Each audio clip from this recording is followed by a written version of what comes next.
My name is Ba Mates. I'm 17 years.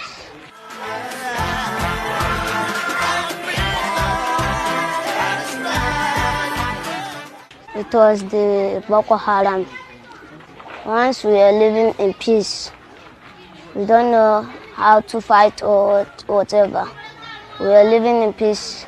Boko Haram now came and started shooting.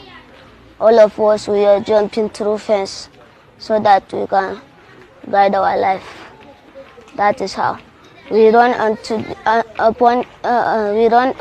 a mountain. They see no one in the house.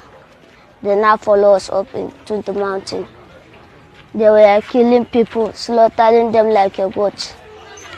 We were walking in the dead people. After for a while, they know we are farming and using our water to cook and wash. By that time, we didn't have tap water or this thing. It's only well we have.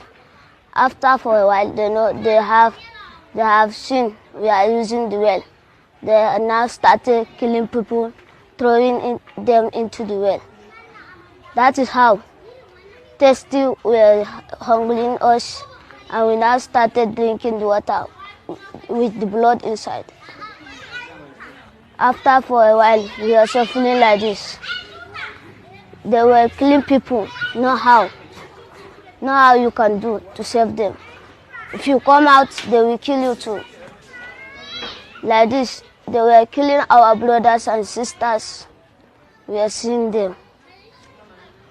But my mother, she's a businesswoman. She used to fly Akara. We use her money to do transport. Our cousin helped us to pack us for our clothes. We now come to Pilka. From Pilka, we now go to Goza. From Goza, we now come to Borno.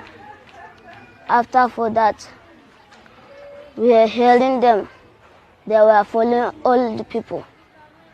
They were following our brothers and sisters, even to the Cameroon. They were following them to kill them. But thank God, my dad have money and now pay money for a rider to bring us to Abuja. We are living in scared. We are not coming out in the morning, talk less of night. We are sleeping there. By that time, there was not IDP camp. We were living together with host community. It's 2014, we came here. We were living with host community. Then, one man came to here. It was pastor. Yes, he opened us a church. Now, he was the one that started with us, and he come name us IDP camp.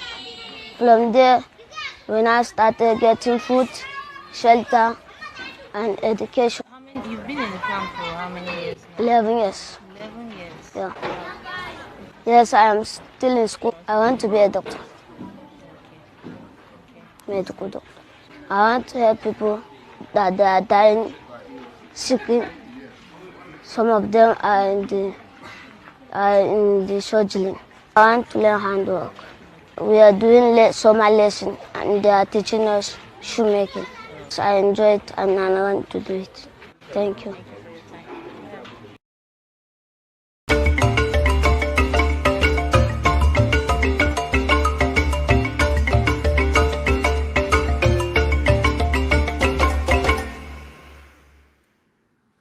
Hello and welcome. My name is Rudolph Okonkwo. This is 90 Minutes Africa.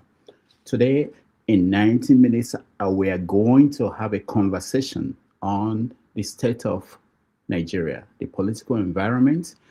We are going to talk about the upcoming election and what the political temperature is like. Across the nation, there are new alignments. People are forming parties. People are joining parties, people are forming movements. On one side, we all know about the city movement, which is organization of people coming together to support the establishment, the political establishment in Nigeria. On the other side, we also have a new movement called the Village Boys. The Village Boys are presenting themselves as a grassroots resistance and a platform for political reawakening among ordinary Nigerians. So the battle line is drawn. What does that mean? What does that mean for Nigeria's democracy? What forces are shaping the political landscape ahead of 2027? And how strong is this emerging grassroots pushback? Today on 90 Minutes, we are going to examine these questions and take the pulse of the nation. Joining us is Maazi Ezeoke, who is now the new village headmaster of the Village Boys movement, as well as the anchor and CEO of Njenje Media. Most of you know him. He will speak with us about the growing political tension in the country, the emerging struggle for power ahead of 2027, what the Village Boys movement represents, and what Nigerians should expect as the political storms gather. We're promising you that it will be a candid and revealing conversation. We are also going to talk about issues in the news as of today. So join me in welcoming to the show the village headmaster himself, Maazi Ezeoke. Maazi, welcome to the show. Thank you very much, Dr. Rudolph, Dr. Damages. I hope you're no longer damaging stuff. Nice to see you. I was surprised that we saw you again. You showed up as a village headmaster in Nigeria. We will get to that. But first of all, let's talk about issues in the news. Just a week ago, the world was different. We were thinking that, few problems here and there, but now the world changed. We know that in Iran, in the Middle East as a whole, there are crises, there are fight, war, and nobody can predict what will happen next. I hear people now talk about use of nuclear weapon as an option. So it's a different world. What is playing out in Nigeria? I understand that the U.S. embassy is closed in Nigeria. There are fear of protests. People are protesting in supporting one side or the other. What is the temperature there? To be honest with you, here in Abuja, there is nothing actually that is happening. I mean, everything is calm as it, as we all know it. I think within the week we saw pockets of individuals, who tried to march the streets, and their march was peaceful. The state did virtually nothing, just basically observe what they were doing. Understanding that Nigeria is now under surveillance, so to say. And yes, you're right. The American embassy is closed off because I do not know the reason behind it, but common sense will tell you that they are, anticipating that certain individuals might begin to take the streets and they might not know how that will end. You're right. A couple of days ago, none of us knew. Just a couple of weeks ago in Dubai, and you would never believe that bomb would ever land that place. And now things are changing, and they are changing rapidly. And the dynamics of that war, as it is also changing. And the propaganda thereto is also changing, because we can see that the Iranians are somewhat appearing to be surprising the West. And if you watch the Western media, you see that there appears to be some level of not necessarily the way you had the 1991 Gulf War being televised every time, or the way when you had the Iraq fall during Saddam Hussein televised, that really showing what is happening is being reduced, because the other side of it is also not being shown. Not the narrative that we hear on the streets. The West is really getting a surprise, and by Iran. And myself too, I never knew that Iran. I thought when the Ayatollah was taken out, that the regime would, inadvertently come to an end. But it appears, they are giving us a run for the money. There are people talking about misinformation all over social media. Have you noticed any? Is what people are seeing in the West different from what people are seeing in a place like Nigeria in the news? Well, in the news, obviously, Nigerians are seeing what they see from BBC or BBC or CNN, or Fox. But most times, because this is internet based, I juggle a little bit. I want to move away. There is a station called ABS, I think, is an Arabic television that tried to do some subtitle. Is not necessarily the mainstream, but I mean, they are doing a brilliant job trying to show the other side of it. And I do mix it with Russian television because obviously, if you only depend on one angle, you will. But the Nigerian population obviously is only saying what the Arise channels and AIT and many others are showing, and that's where they get the news from. Mhm. Okay, so about the Nigerian government, what is their reaction to what's going on in the Middle East? Jokingly, I was conversing with someone earlier yesterday, and he said, "Please, Nigerian government should not react. So it's better we stay the way we are because we don't want for somebody to talk and whatever he says means something else. So no missiles intended for Iran should come the direction of Nigeria. So that's the way Nigerians are taking it. Um, you know, Nigeria is caught in between, the hard rock and the mountain because on one side we have our Muslim brothers who are siding Iran, and obviously the Christian-dominated part of Nigeria also, siding the American and the Israeli. It's quite an interesting take that, as I think in some of the groups where you also belong, one of the group is Concerned Nigeria. I was taking time last night reading the conversation that go there. Every single post that has to do with that, you can see is a divide. If it's about Iran, you can see our brothers, our Muslim brothers, being against it. If you see something, that has to do with, this Israeli jet was shot down, the other one shot down, you can see immediately the people of the Christian faith kind of antagonizing it. But interesting enough that people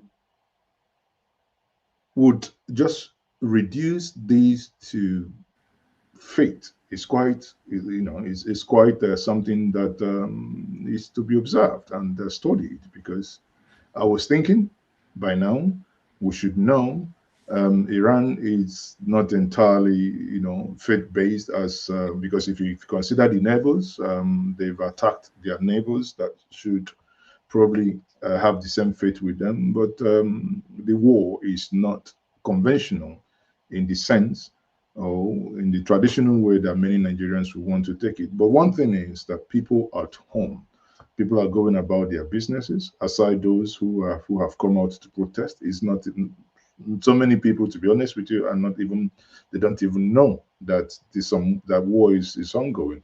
I tried something around Jabi, trying to ask people what do they think about the war? And then someone said, which war? And you're like, I mean, I don't blame you, because if someone is trying to eke out a living, he's not even bothered about what's happening international. So you must have light, and you know that the electricity in Nigeria has gotten from bad to worse, because I think as of now we have about 2,100 and something thousand megawatts, where we have the capacity to generate between 12,000 to 15,000, and we've been generating about 4,800 to 5,000 max, right?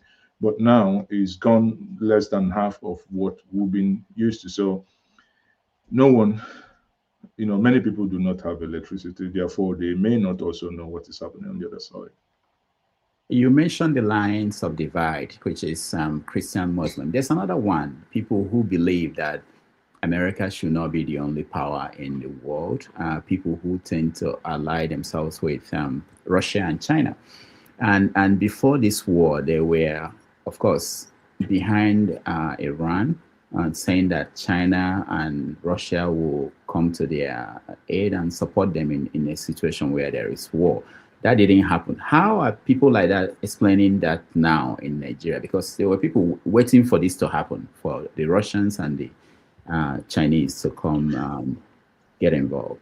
I haven't come across those who are hoping that China and Russia would have jumped in, because if anybody, anybody who has any sense of history would know that with what happened in Venezuela, and that China cannot lift a finger for you. I mean, they are they're ready to deal deals with you, but when it comes to war and when it comes to your national sovereignty being violated, China is not going to send one of their soldiers for you. And you can see it again. It has played out in Iran. So anyone hoping for that, but they can issue press statements and they can call press conferences for you. And if it goes beyond that, sorry, you're on your own.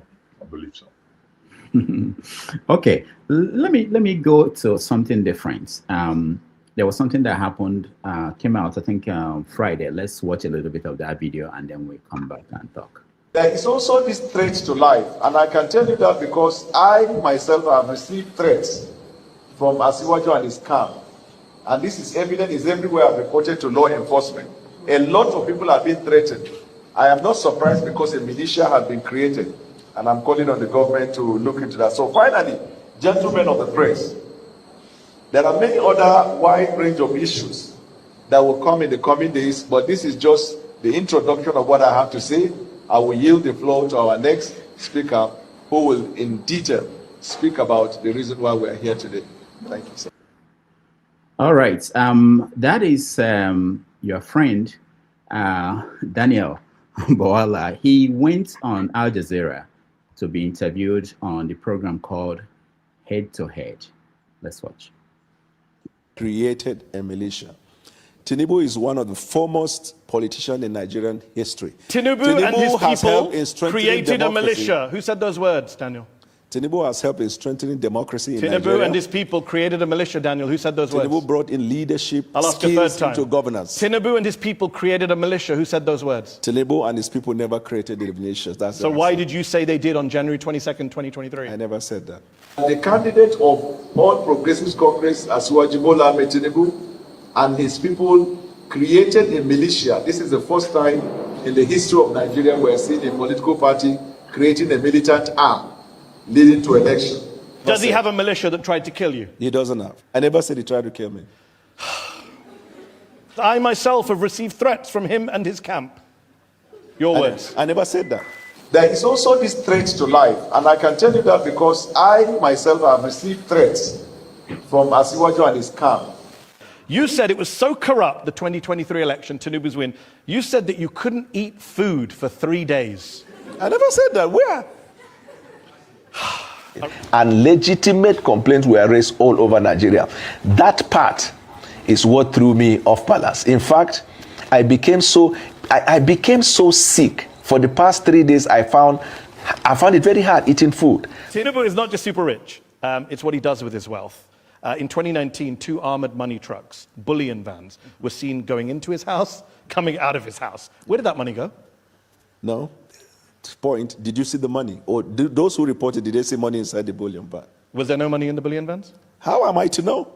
You said it was money in the vans at the time, 2023, February. But there is only one person in Nigeria who is alleged to have moved money through bullion vans, and that person is on their ballot as the presidential candidate. On the eve of the presidential elections, 2 cash-laden bullion vans, your words, were seen on the premises, which was ostensibly for vote buying. Your words, January 22nd, 2023. Have you just disowned everything you've said in order to work for this president? I'm coming. What All right, that's a little bit of the interview. Someone added the actual video because during the show they didn't play the videos, and people were questioning if it was were right or wrong. Okay, so it was a disaster, and he wasn't the only one who was humiliated. If you look at the comments, the media in Nigeria is also being questioned. So let's start with the performance. Do you know him, Daniel?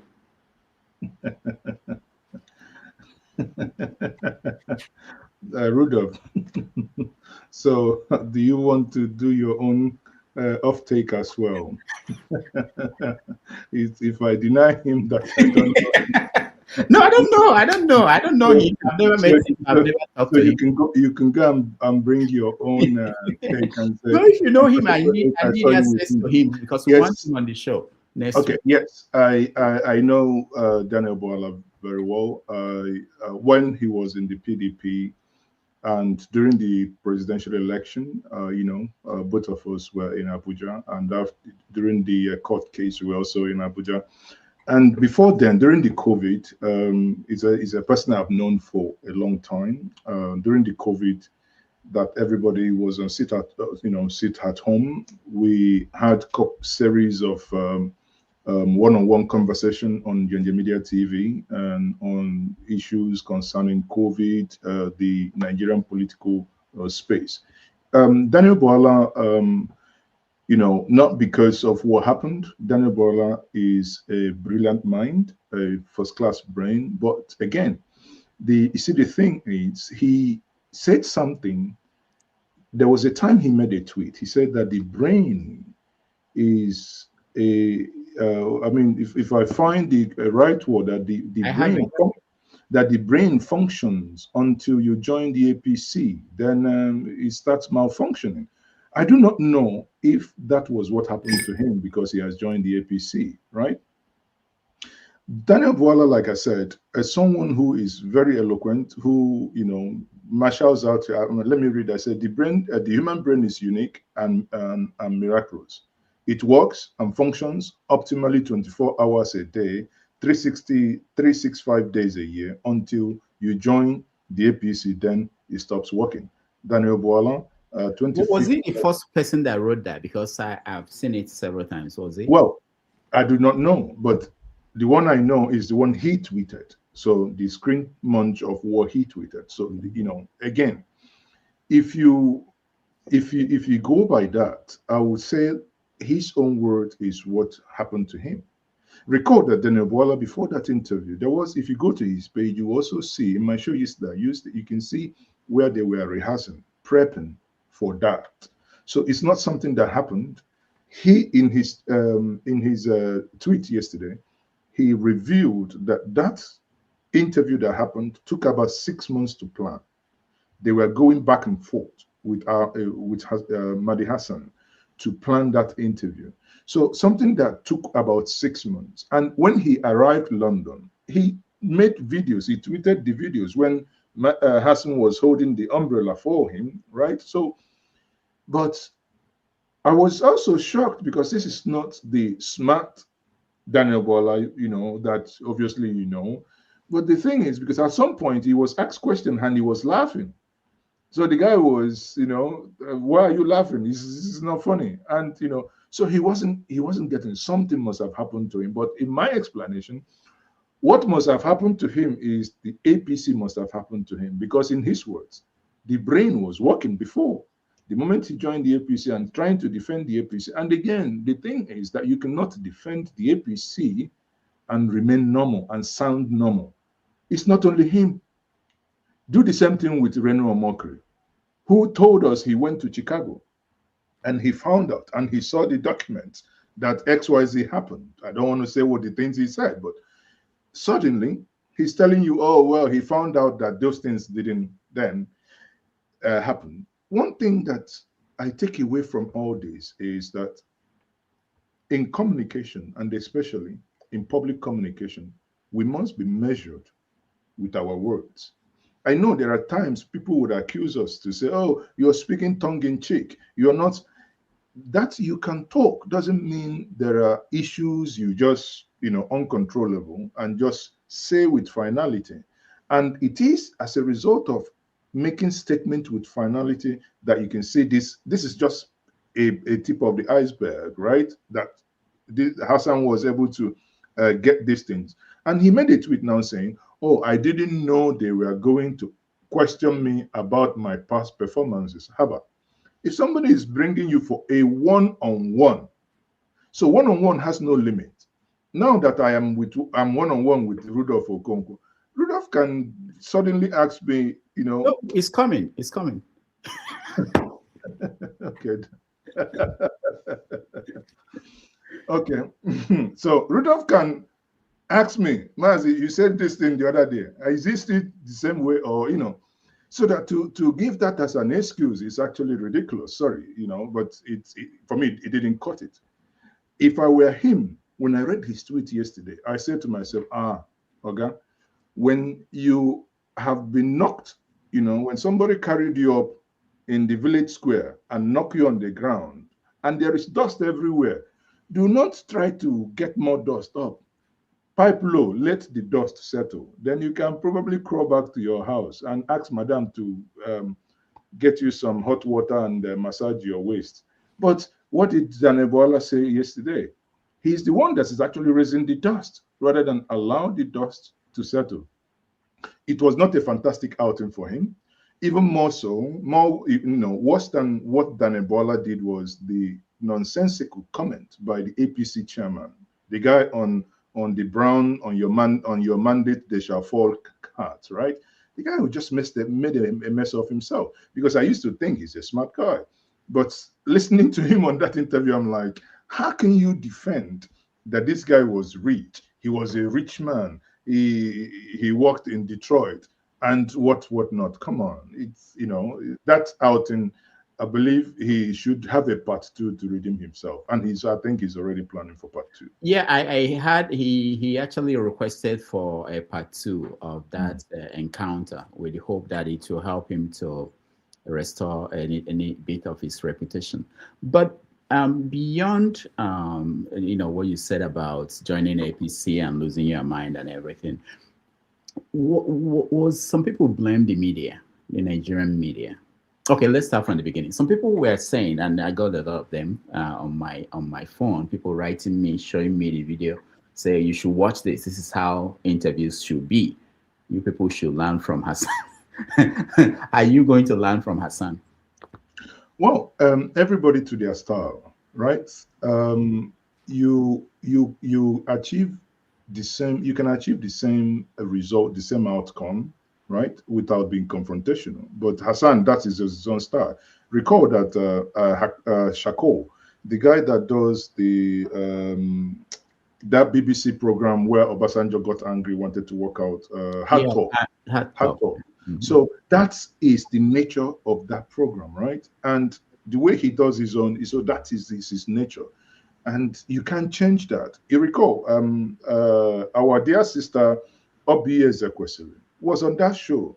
Obi Ezeoke did not disgrace Nigerians. Obi Ezeoke stood her ground because Hassan was trying to make Obi sort of apologize for serving in a government that Hassan considered corrupt. That's Obasanjo's government.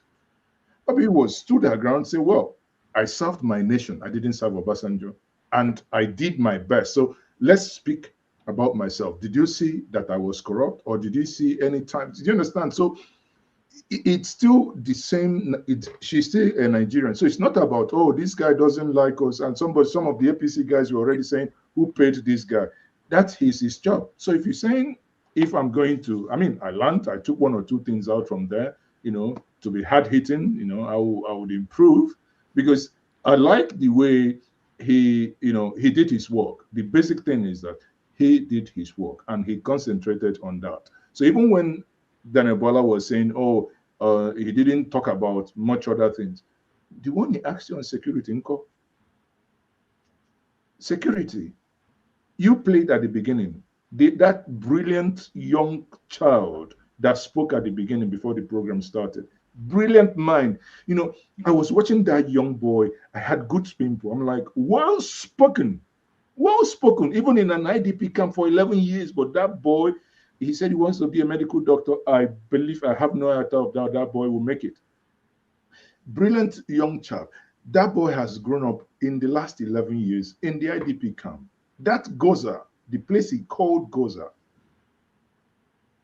2 days ago, how many people were killed in that place? People who came for the first time in the last 10 years. They've been living in Cameroon. They came back and they got killed. 2 days ago in Nigeria, in Goza, in Borno State.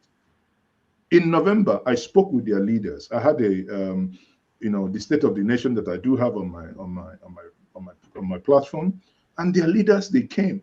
They are no longer, so many of them to join that program some joined from Plateau State, some joined from Nasarawa, some joined from Abuja, some joined from London. So you can see, as a result of the insecurity in their place, how they've all run away, begging to see how they can go back home, right?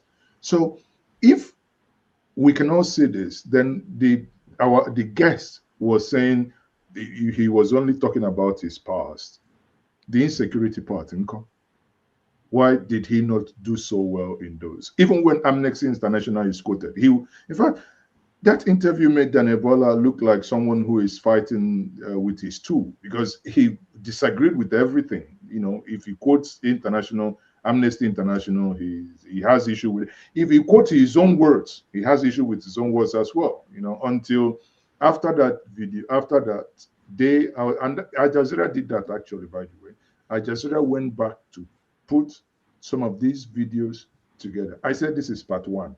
Wait for part 2, because there is more that they could put together, but it was indeed very, very, laughable to say that. So to say to your question, my brother, we would improve in our pattern of questioning, but those who can be more confrontational can be. But I believe that without being confrontational, one can still extract the same level of information from that individual or your guest.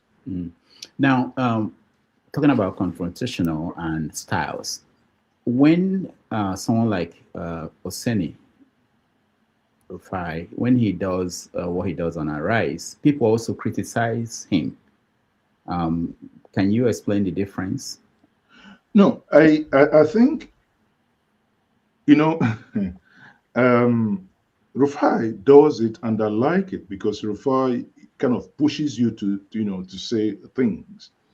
Just that sometimes when you there are certain language as a moderator in a television that I think probably shouldn't be used, like saying to someone, I'll put it to you. I mean, this is not a law court or a police interrogation, right? But staying to the fact, on so day, this is what you said. Has it changed? So if you deny it, I know you've denied it. On so day, this is what you said. Is it still the same? But again, people criticizing Rufai, bear in mind that, Rudolph, if people does not criticize what you do, that means you're not doing well. It is only a ripe tree with fruit that children can throw stones just to get something out of. If they don't criticize you, that means you're basically TikToking and Instagramming. That's I put it that way. If that interview had happened in Nigeria, would it have been the same? It depends on who the host is. Yes. If the same people, Hassan with Daniel, would it have been the same? No, of course. You mean if it's the same media outlet? Yeah, but in Nigeria, it wouldn't have changed anything. So you mean because location, just like I was telling before we started, in a telephone conversation with Professor Soloin Soyinka, he used a phrase, location indifferent. So location shouldn't matter. No. The location of that shouldn't matter. Would people bust in there and say, stop questioning or what? You understand? But you can now see it. The one that I detest is, because this is a brilliant interview. What Rufai does, brilliant too. The one that I detest, and I say, God, may we not, may our stomach not control us so much to stoop this low, is the one that the landlord of Abuja calls them and sit down, and he's ranting to them. And you're like, what are you watching? Because this is not serious, right? So that one, is when I begin to question the sanity of those so-called journalists who sit down there and just listen to somebody rant. And after 2 hours, paid live stream, full outdoor studio production paid for. That's the most expensive broadcast in Nigeria. I hope you know that. OBS, outdoor broadcasting, right? That you're going to broadcast outdoor with all the equipment, because you're moving with a mini studio out to go and do that. And they pay for 2 hours of that. The most expensive production. To what end? Just to respond to somebody. I think there comes a time that they should tell him, I mean, this is not broadcast. But anyway, they need the money to survive. Okay, one last thing on this. There were this other thinking that if Hassan had been a Nigerian journalist facing Daniel, that he would have been more aggressive, stop him, interrupt, and that it wouldn't have been the same dynamics. That because he's somebody from outside, he had to behave in a different way. You said you know him. How has his, the former interviews? I've not seen him a lot. I've not watched a lot of his interviews. He has done interviews with Arise, and he has had altercations with Rufai, really, going at each other to a point, asked for water. I mean, Rufai doesn't take prisoners in that sense, so he is not a new thing. There could be that there could also be the fact that in his mind, this is an international media. This has been recorded in London, so that would affect his demeanor as well. He wouldn't want to come out as an attack dog, as a mad dog for the government. So he would behave. Yes, of course, there is that element, and for the fact also that it is not a one-on-one, that you had audience in there of various sphere of life, would also put you in check. You don't want everybody to think, how did this madman get in here, right? So that put also some checks on him. Recall that. I mean, when the Christian genocide thing happened, he was the one that was sent round the globe to go and defend that, because he's a pastor, in quote. He's from Middle Belt, Borno, precise. He's a Christian, so he is the best person to go and speak to the world that this is not happening. In those conversations, both the ones he did with Deutsche Welle, CNN, BBC, he did well. But he gets to this one, I think the format is what knocked him down, because this format is unconventional. This other thinking, a lot of people felt that the Nigerian media we've not been preparing our politicians and political actors to be able to survive on the international arena. So they give an example with Piers Morgan when he interviewed the foreign minister. That too was a disaster. And that the reason is that when they appear in Nigeria, like you mentioned Wike and the way he controlled the conversation, when they appear on Nigerian TV, they don't get the kind of questioning that they should get. When they now go outside, they fumble. Do you agree? I totally agree. I'll give an example. I was trying to, in my State of the Nation program, I was trying to invite a senator, and I addressed him there, his name, senator, his name. He replied me that he was not going to attend to my program because I didn't address him well. No, I'm not kidding you. And I'm like, but is that not your name, or are you not a senator? I didn't add chief. I didn't add all those madness. I mean, of what use is that? So you can understand the mentality of those in authority. I tell you, very, very few, very, very few. In fact, almost no politician in Nigeria today could survive that interview, without exception. Almost no politician that I know today in Nigeria. Only people like probably, Professor Yomi Otibanjo, and, I mean, because that is fire. You got to be, you got to really have your best there. But obviously, the way the things have done, the way things are done in Nigeria is that it many times when you also ask questions, people would think. I know that during the presidential election, I was interviewing one of the senators, and I called him by senator name. And after that interview, he told me that I insulted him. I said, "Sir, now how did I?" He said, "No, that why should I address him?" So, do you understand? So it's also some of us who have also operated in Nigeria and outside Nigeria. Sometimes, I mean, why? It's your name is your name. It's Rudolph Okonkwo. So what's these appendages? And if you don't do it, now they go to a place. Those appendages are not accorded to them, because that's your name. That's the name in your passport. You've sent the page of your passport, and that's what you're known for. So because in Nigeria, we have this culture of, respecting people in authority, respecting elders, and overdoing it. Now it goes into even the way you converse with them. And that conversation is what, as a result of what you're saying, no politician would also survive that. The one, the former governor of Rivers State, sorry to say this, sometimes, I think in one of the interviews, which I found so arrogant, they asked him a question on something about the Ministry of Transport. He said, "I won't answer that. Go to the next question." I mean, why did you come? They asked him something about the now Minister of the FCT. He said, "Why should I talk about Ismail Jr.?" So, but that's that's derogatory, right? But it happened in Nigerian media.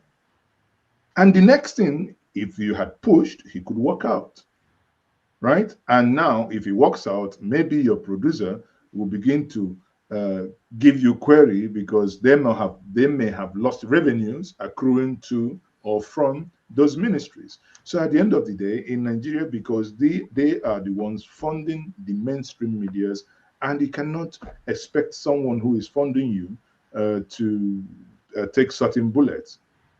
I've witnessed it in one of the press conferences that I had in Abuja with Professor Chris Nwokobia regarding the Mele Kiare on the missing funds.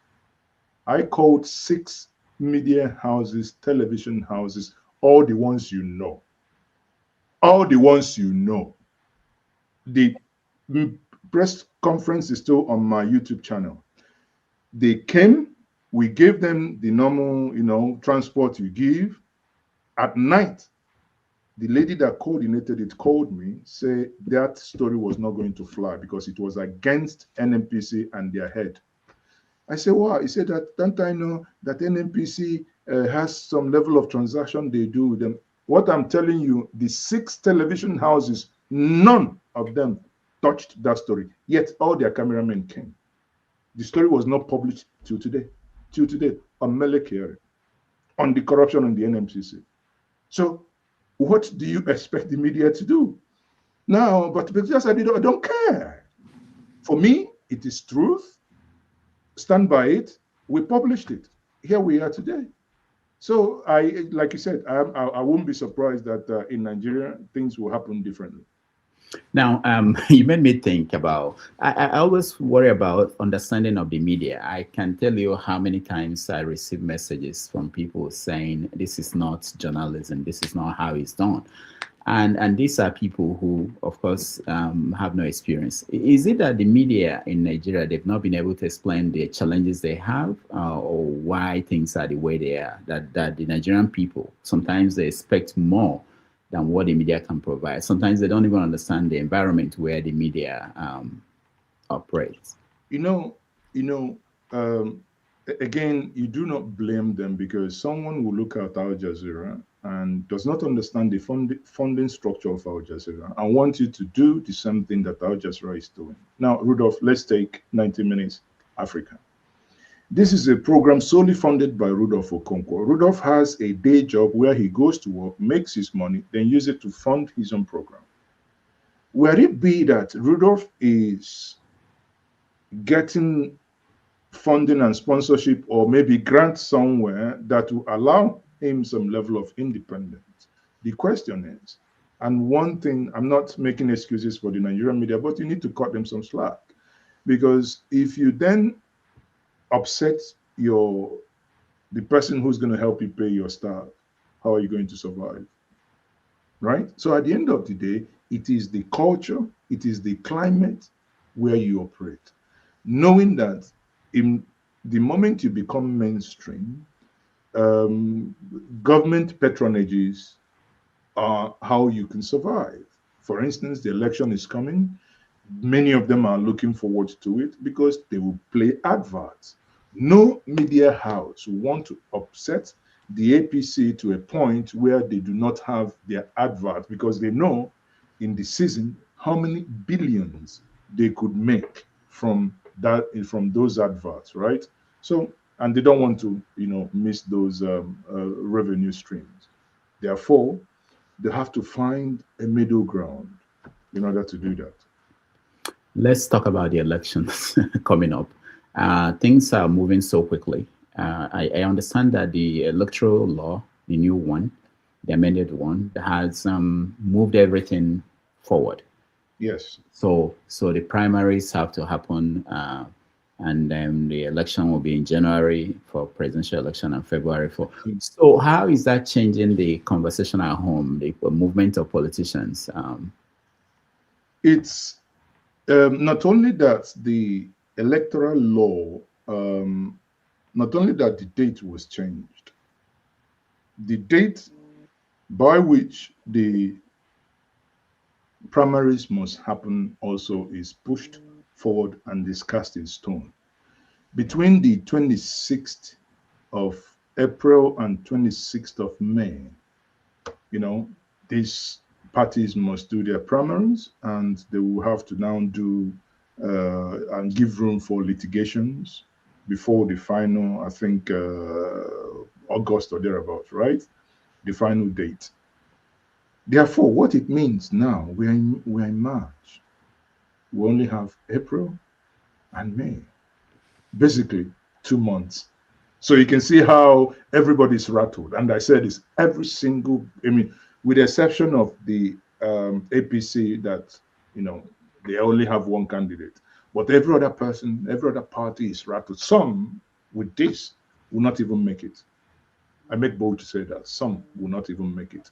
So having said that, you don't see that it now, and bearing in mind that also INEC is engaging on voter registration, and the parties are also driving membership to come and register, because the new law makes it now that you do either consensus or you go to direct primaries.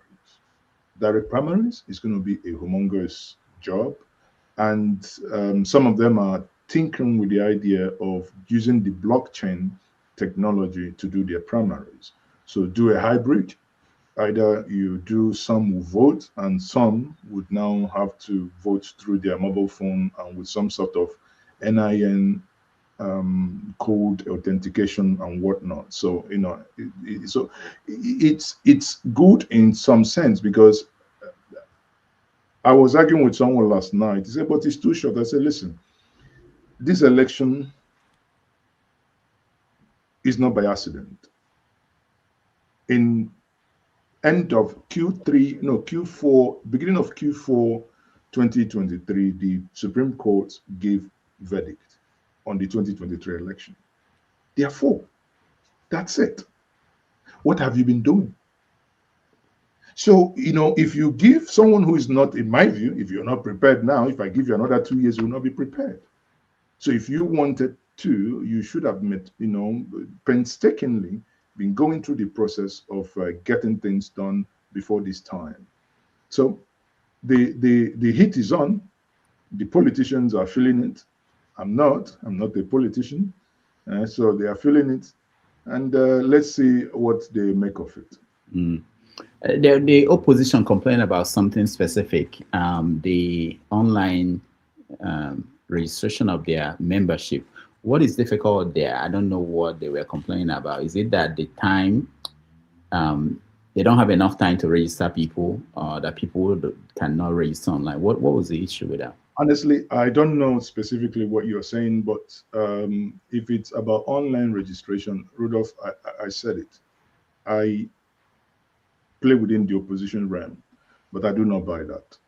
Honestly, if you were serious, some of us written about it 2 years ago. This thing should have been done. So if they can't get it done, sorry. It's honestly, I have no pity there, because there was a more than enough time to have done all these things. All right, let me play this video and then you tell me what it's about, what's going on.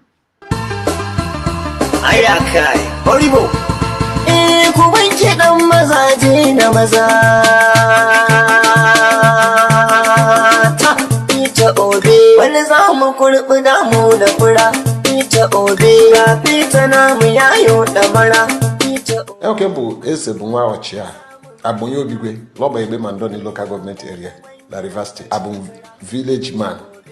Abun village man ka lefaka Peter Obi. Orúkọ mi ni Eunice àti Èjìdé, ọmọ ìpínlẹ̀ Enugu State tọ́bílé Èkó.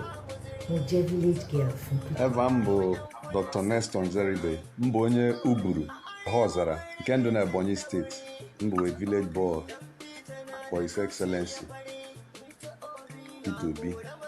I am Justin Kingland, Justin Okechukwu Ezeoke. I am a village boy from Ifitana village, Agolo, in Anambra State. I am a village boy for Peter Obi. My name is Okasi Oka. I'm from Umunko in Igwetiti, local government area, Enugu State. I'm a village boy for Peter Obi. My name is David. I'm for Peter Obi. I'm from Akwa Ibom State. No can I be Sipo, Sultan Ekpe. Ezeoke, I'm a village boy. My name is Musbah Umar from Shema village. These are my local government area, Katsina State. I'm a village boy for Peter Obi. I am village boy from Abreba, Amogudu, Abreba, Abia State, Ohafia local government. I am village boy for Peter Obi.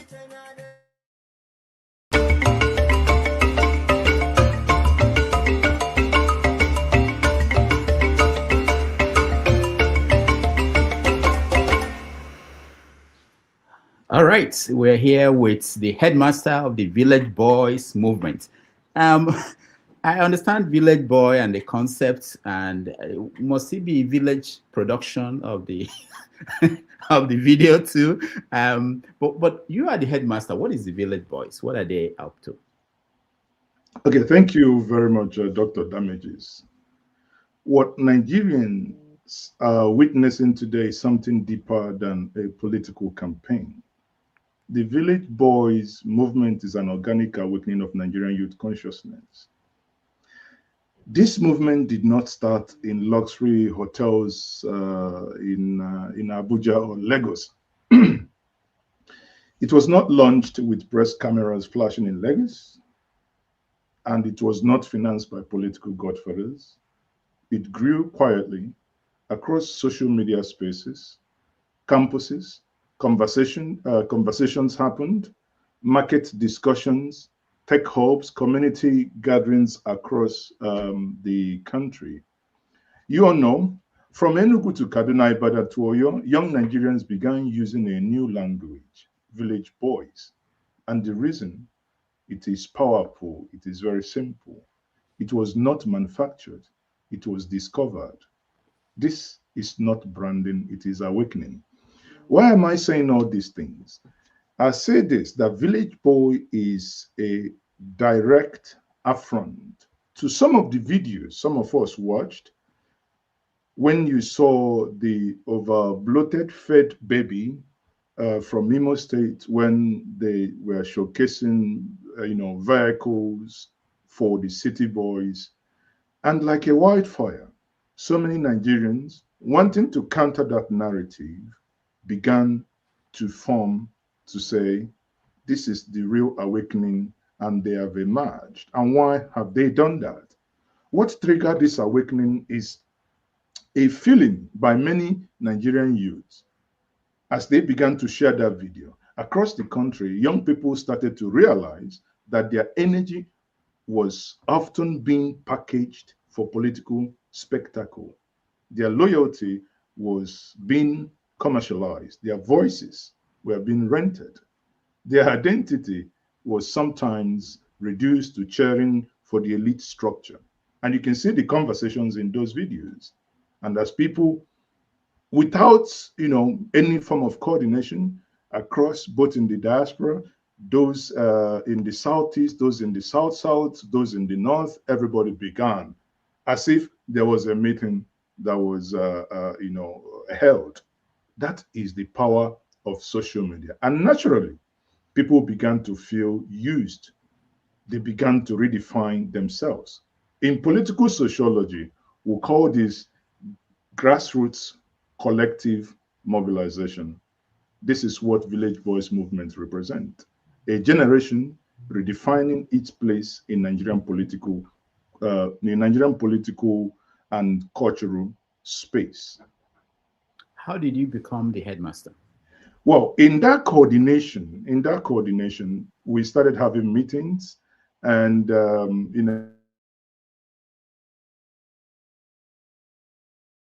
we lost.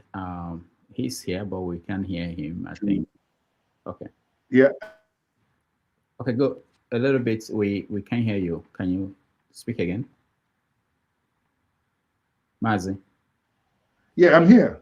Okay. I'm here. Okay. Go ahead. Go ahead. You were frozen a little bit. Yeah. Okay. So maybe the city boys are trying to attack me. But we are not scared. We are here. We are on board.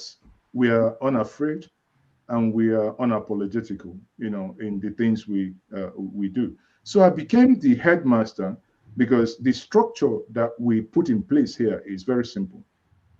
We want to move away from where these are contract rent seekers. These are people who have, people of means, but without commensurate input. And when we started talking about how do we structure this, we agreed very simple. We should have the head instead of calling the overall coordinator. We say this person is the headmaster, and we have what we call the press secretaries. Instead of calling them press secretary or PROs or whatever the nomenclature is, we'll call them the town criers. And we began to build structures in states. Within the state, we have the state head. In the state, we also have the state town criers and the national town crier. I am the headmaster who is coordinating this both in Nigeria and in the diaspora. Know this. This is, in my view, we emerged as a result of the current political realities in Nigeria to say that the youth, the elderly, the girls, the boys, everybody. Because when we say the village boys, it does, the village boys is only by its name. It involves our mothers, our fathers, those of us who every single one of us are born in the village. It's not a matter of you, whether you live in the town, you live in the diaspora, as long as you identify yourself as someone who cannot be compromised, then you're a village boy, you're a village girl, you're a village woman, you're a village auntie, you're a village grandpa, you're a village grandma. So whatever suits you, just be part of this mobilization to say that Nigerians are awake and things must change moving from here forward. So you say you have a structure, you have membership. What do you intend to achieve? What is the goal? Okay, the goal is to mobilize. There is this cliche that people in the run-up of election, you see youths, you see people make noise, but on the day of election, the numbers dwindle. So the point here is to go back again to the roots and begin to tell the people why it is necessary for them to come out and actually cast their vote. I'll give an example. In the last elections that I've had, we saw it in Anambra State. where people were being paid money to vote. We don't know the party they voted for. But we saw in Agolo, people were given gala and malt to vote. The question that you ask yourself is, when the government say your vote doesn't count, it doesn't matter if you come out to vote, yet they are paying you to vote. I was in Abuja during the last election. I joined the last bit of the campaign for the AMAC election, and I was an election observer on the day of the election, that Saturday. I moved around Abuja, and I think I've done a report on it. I came to our Po resettlement opposite the ShopRite. There, you saw people being paid 10,000 to vote. Now, the question you ask yourself, those who were collecting money to vote, these are not village boys. Those are those who haven't understood the essence of their vote. But the point here is that for the fact that someone is willing to pay for your vote means that your vote actually amounts to something. Therefore, why would you allow somebody to pay for your vote? Why don't we mobilize one another to come out and begin to demand and say, to this government, XYZ you have promised us. Therefore, you are not living up to this expectation. We will not see you come back. Example is, it is on record, unless the president is going to deny it the way Daniel Bwala, his appointee, denied the things he said in London. The president is on record that I will give you electricity. You will not pay estimated billing. If I don't do these things, do not vote for me when I ask you for second term. Now he has asked us for a second term. Nigerians who are watching me, if you're joining me from Nigeria, do you have electricity? If you have electricity now, do you have electricity every day? Has the president lived up to the expectations that he will warrant your vote? At the beginning, you played a video of a boy who joined us from Borno State, a boy who has lived in the IDP camp for 11 years. Is this what he was promised, that he was going to go back to his home? Those who have been killed in the Middle Belt, is this what was promised to you, that those who are killing you, whether be them Nigerians or not, we don't care at any fate, but someone is still being killed? Is this what was promised to you? If you consider this, we are now mobilizing Nigerians to tell them one simple thing. If you consider all these things and you think the government of the day has lived up to its expectation, the promises made to you, that they have renewed your hope, rather, or have they sunk you into hopelessness, make that choice. We are only trying to mobilize the people to come out to make that choice. If they have sunk you into hopelessness, use your vote to make that choice. If they have renewed your hope, I mean, is a free word. Go ahead and renew their mandate. But bear in mind that when you renew their mandate with hopelessness, on that mandate, you shall fall, because that mandate is already wobbly. So, how many people do you have as members? For now, it's broken down by states. People are meeting. I can't tell you these are, I won't want to pluck numbers, but in some states we have over 5,000 people already. In some states we are approaching 2,000 as of Friday, right? As of Friday, the last time we looked at the records. So in some states, over 5,000 already. And in some states, this weekend they are meeting and they are mobilizing. And for now, one good thing and one thing that we are trying to do is to test our strength by mobilizing for a 2 million man march per state for the 28th of March 2026. And that is going to be an epic event. So that's where the strength is. 28th of March, so it's less than 20 days. Yes, it's in less than 20 days, or in 19 days from now. So we are counting down. Okay. Do people have to pay to be members? No. Nobody is paying. This is to test where the people are, right? This March, again, because in whatever you do, you can see where is this being anchored, right? On this, the city boys is anchored on the president of the republic, that is President Bola Ahmed Tinubu. On the other hand, the village boys anchored on the former presidential candidate of the Labour Party now in ADC, that is His Excellency Mr. Peter Obi. So the Nigerians who are trying to counter the narrative of the city boys are saying on the 28th they are going to march for him across the federation. So it's a show of force.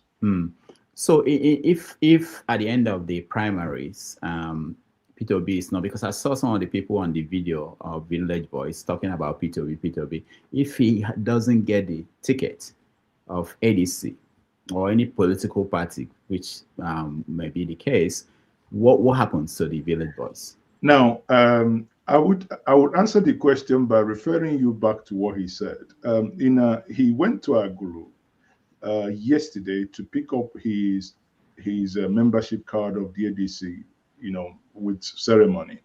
In there, he said that in 2027 he will be in the ballot paper, and that on that premise, that is what the Village Boys are working on.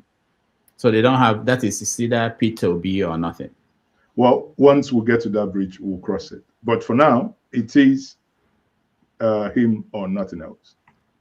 Okay, we're going to bring in people who are joining. If you're in the studio, you want to be part of this conversation, turn on your camera so that we can bring you in.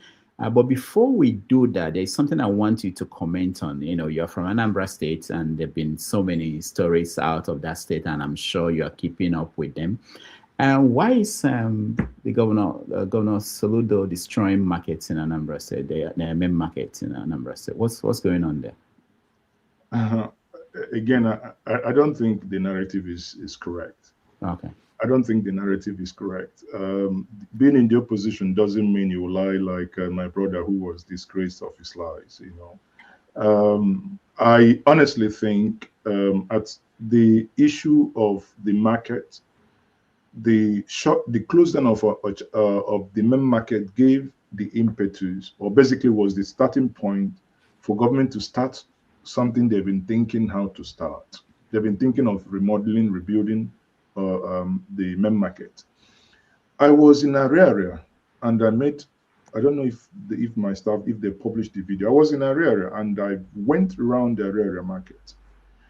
You would never believe that this is the same Ariaria in the 80s, 90s, and early 2000s, that when we go there, that is the same Ariaria. In that Ariaria market, trucks in the stores, truck can come in, offload. I mean, telling you that it's wide enough, right? So if this gives opportunity for this to be rebuilt, why not? Why I'm saying this is you can't make an omelette without breaking eggs. I recall when I was in Enugu 2024, I just came into Enugu for a meeting. And I saw Gariki, people, bulldozer were destroying things at the market. Bulldozer were basically destroying things. And I went there. I went with my camera, and I covered people. People were crying that their livelihood were being destroyed, blah blah. But if you fast forward and go the same place today, you see that those who probably have lost, and some of the people that I eventually spoke to say, yeah, they felt pain when it was destroyed, but now they are happy that actually what the government is doing. If I take that to heart to say that Anambra State, I had gone to Anambra September 2023. I made a video from main market. I said that this is a disaster waiting to happen. Illegal structures everywhere. There is no single park.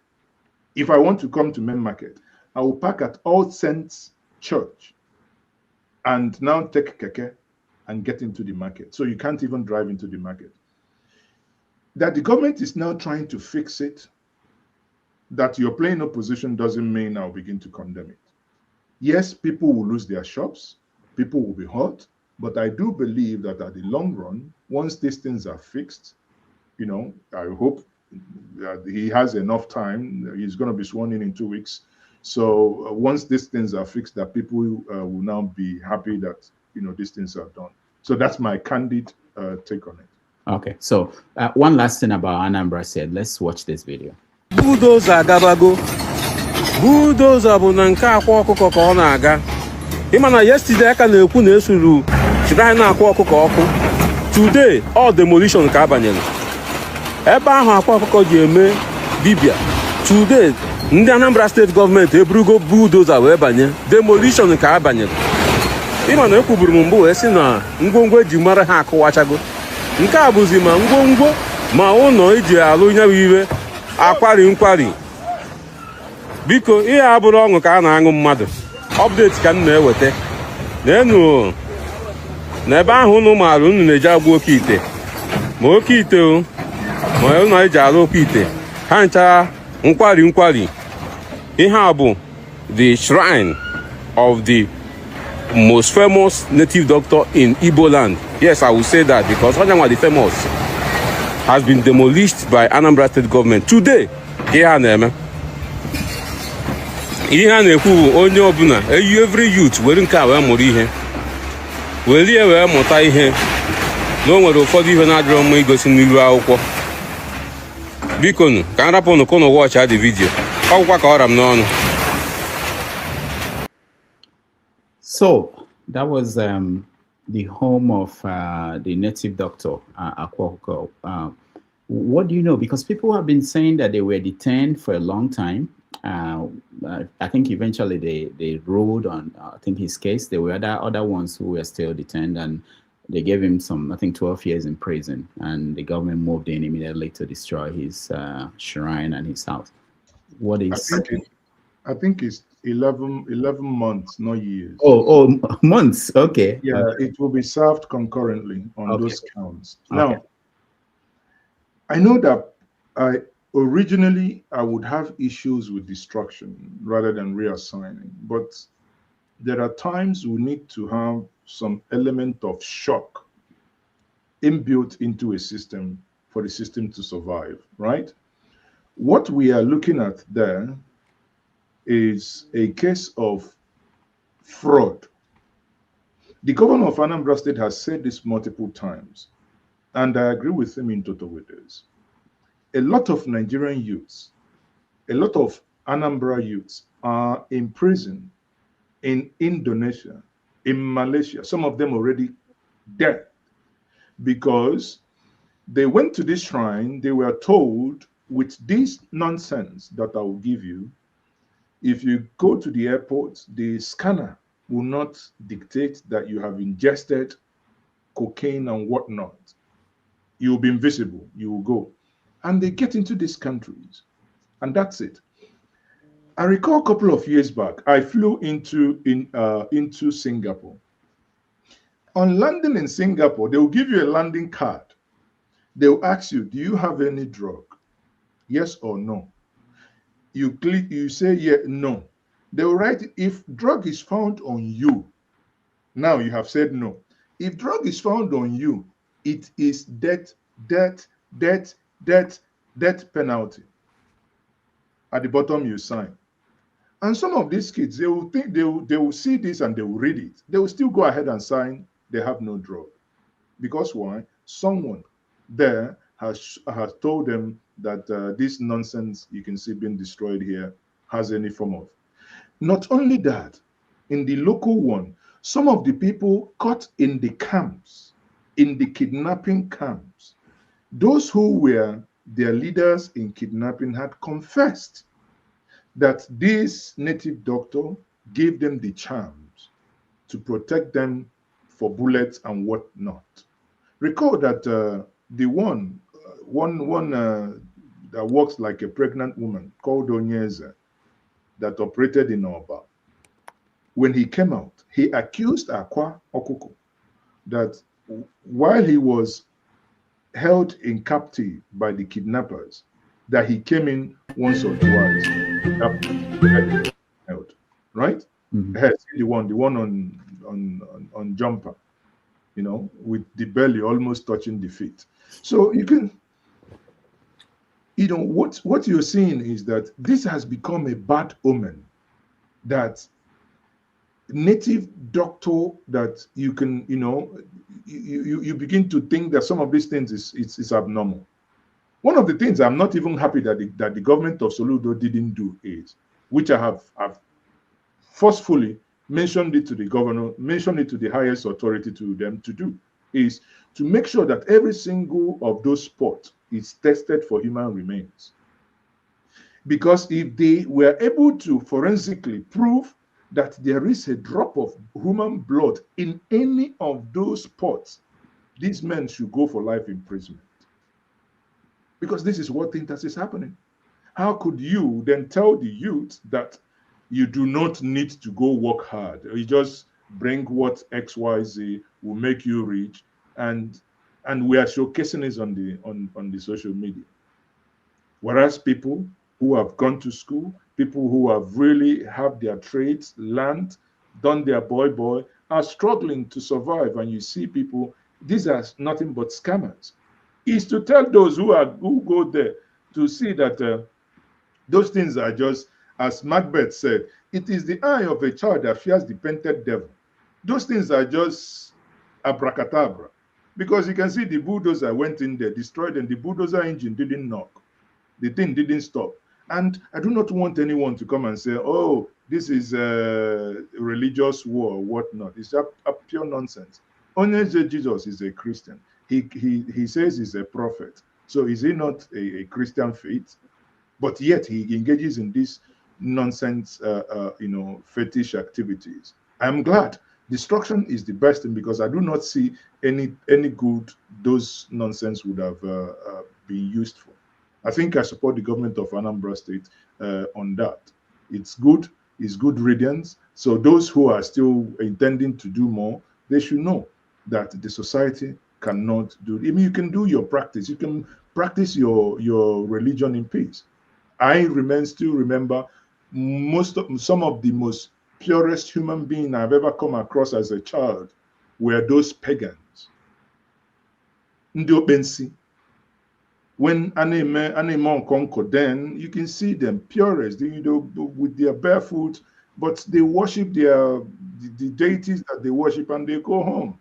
Not this pollution. Go to all the waterfronts in Anambra State before the task force started doing this. You go there, you see people throwing polythenes, you know, plastics. Some say Fanta, some do just be throwing them. I said, this mommy, whatever they drink Fanta, you could get diarrhea because the level of Fanta is too much. Anyway. All right. Thank you so much for that information. Let's now bring in our people. They're here, and we will take turns to interact with you. I ask everybody to find your best question and comment, and then when I call on you, you do that, and then we go around. Let me start with Mr. James. Mr. James, welcome to the show. Yeah, please kindly start with another person. I'll be with you later. All right. Mr. James wants to pump his question, so I'm scared now. Something good I hear clearly, please. Okay, thank you, Mr. James. Maska, welcome to the show. Maska, can you hear me? Thank you. Okay. Yeah, I can hear you, Mr. Rudolph. Thank you, and very good evening to you. Thank you. And good evening to Maazi also. So I have one comment and then a question. Go ahead. Should I start with the question or the comment? Let's start with the comments. Okay. I just want to, it's not really a pushback, but to say that, you know, you asked me a question about journalism. And I think it's answer the question of time. Yes, to some extent, I will agree that the difference between our journalism and what Mehdi Hassan did to a large extent a question of style. But I think there's much more to it, and I had expected him to guess to at least say as much. My take is that our journalists are really lazy. The real difference between Mehdi Hassan and any other person is that the guy did his work. He had a barrage of statements that Boala made, and he had them at his fingertips. I can put it to our guests that, look, anywhere you go and people have done enough research on you, they will disconcert you, especially if, one, you're not entirely honest, and secondly, you are not really prepared. I remember one question Mehdi Hassan, not a question, he made a statement that, look, I've seen, Mr. Boala, I've seen a video where you guys were dancing and drinking, that you were preparing for this interview. What exactly did you prepare for? This one now that I'm asking you questions and you are dancing around, all you can do is raise a glass of water. That, for me, I think is where our journalists should aspire to be. We cannot wash it under the carpet and say it's a matter of style. The reality is that today, people are not as honest as when we were younger. I mean, the world has transformed so much so that you can see a video and you cannot afford to believe it. You get what I'm saying? That you don't expect anybody to come up today and just tell you, answer a question and he answered you honestly. You must, as some of us on this panel would say, you must hold his leg to the fire. This is what our journalists must learn to do. And to do that, you need to do a lot of work. Our journalists are lazy. They will ask you questions that you expect them to have told you the answer and ask you, why is it like that? No, but what do? They will ask you. And like you rightly said, you gather them under a tree one Sunday, and it's like you wonder whether this one is naming ceremony they are doing, just that they're televising it, or what is going on here. Obviously, if I invite you to my naming ceremony, I will sit on a chair. All the other guests will be gisting. And to a large extent, you should not publicly disgrace me because you are in my house, I invited you. So some of the things that we call interview are really just like naming ceremonies. To a large extent, I think we need to agree that we are lazy. I'm not a journalist, but of course, it's a society. So I think we shouldn't wash it under the carpet, Maazi. And secondly, brother, I agree with you. I mean, I that much you said, I agree with you totally. I don't dispute that, Yeah, because like I said, today the society is not that honest. So we must learn to dig deep. If you really want to get the truth, you should not, even if, for instance, I'm a parent, sometimes you have to find a way of drilling down on your kids if you really want to get out the real truth. So you cannot just take things on face value. So that's one. The part two of that, and please don't be offended, Maazi, I have deep respect for you. But you see, you mentioned also a thing of culture in our society. And I look at the two of you when you were having that interview. Mr. Rudolph, his name is simply Rudolph Okonkwo. And I was asking myself, like, why is this man adding Maazi in front of his name? And we talk about a society that we should be egalitarian. We are criticizing the person that, for instance, I could add Alhaji Maska PhD in front of my names. Why do we have to do that? Why do we do that? Our Maazi is just Mr. But why is just Mr.? And equally, Mr. Rudolph is equally a Maazi. Why do we be? And then we say the society is somehow. Every young man should begin to add Maazi to his name. Sorry, I'm a bit hard on you. No, it's fair, but that could be, I can tell you why. No, don't explain it. I look. No, because you brought it up, it has to be explained. It has to be explained because if not, fair enough. So these are my two comments. But before I go to the question, I must commend you because I watch you a lot, and I know that whatever you do is against the run of the mill, and you put yourself at risk.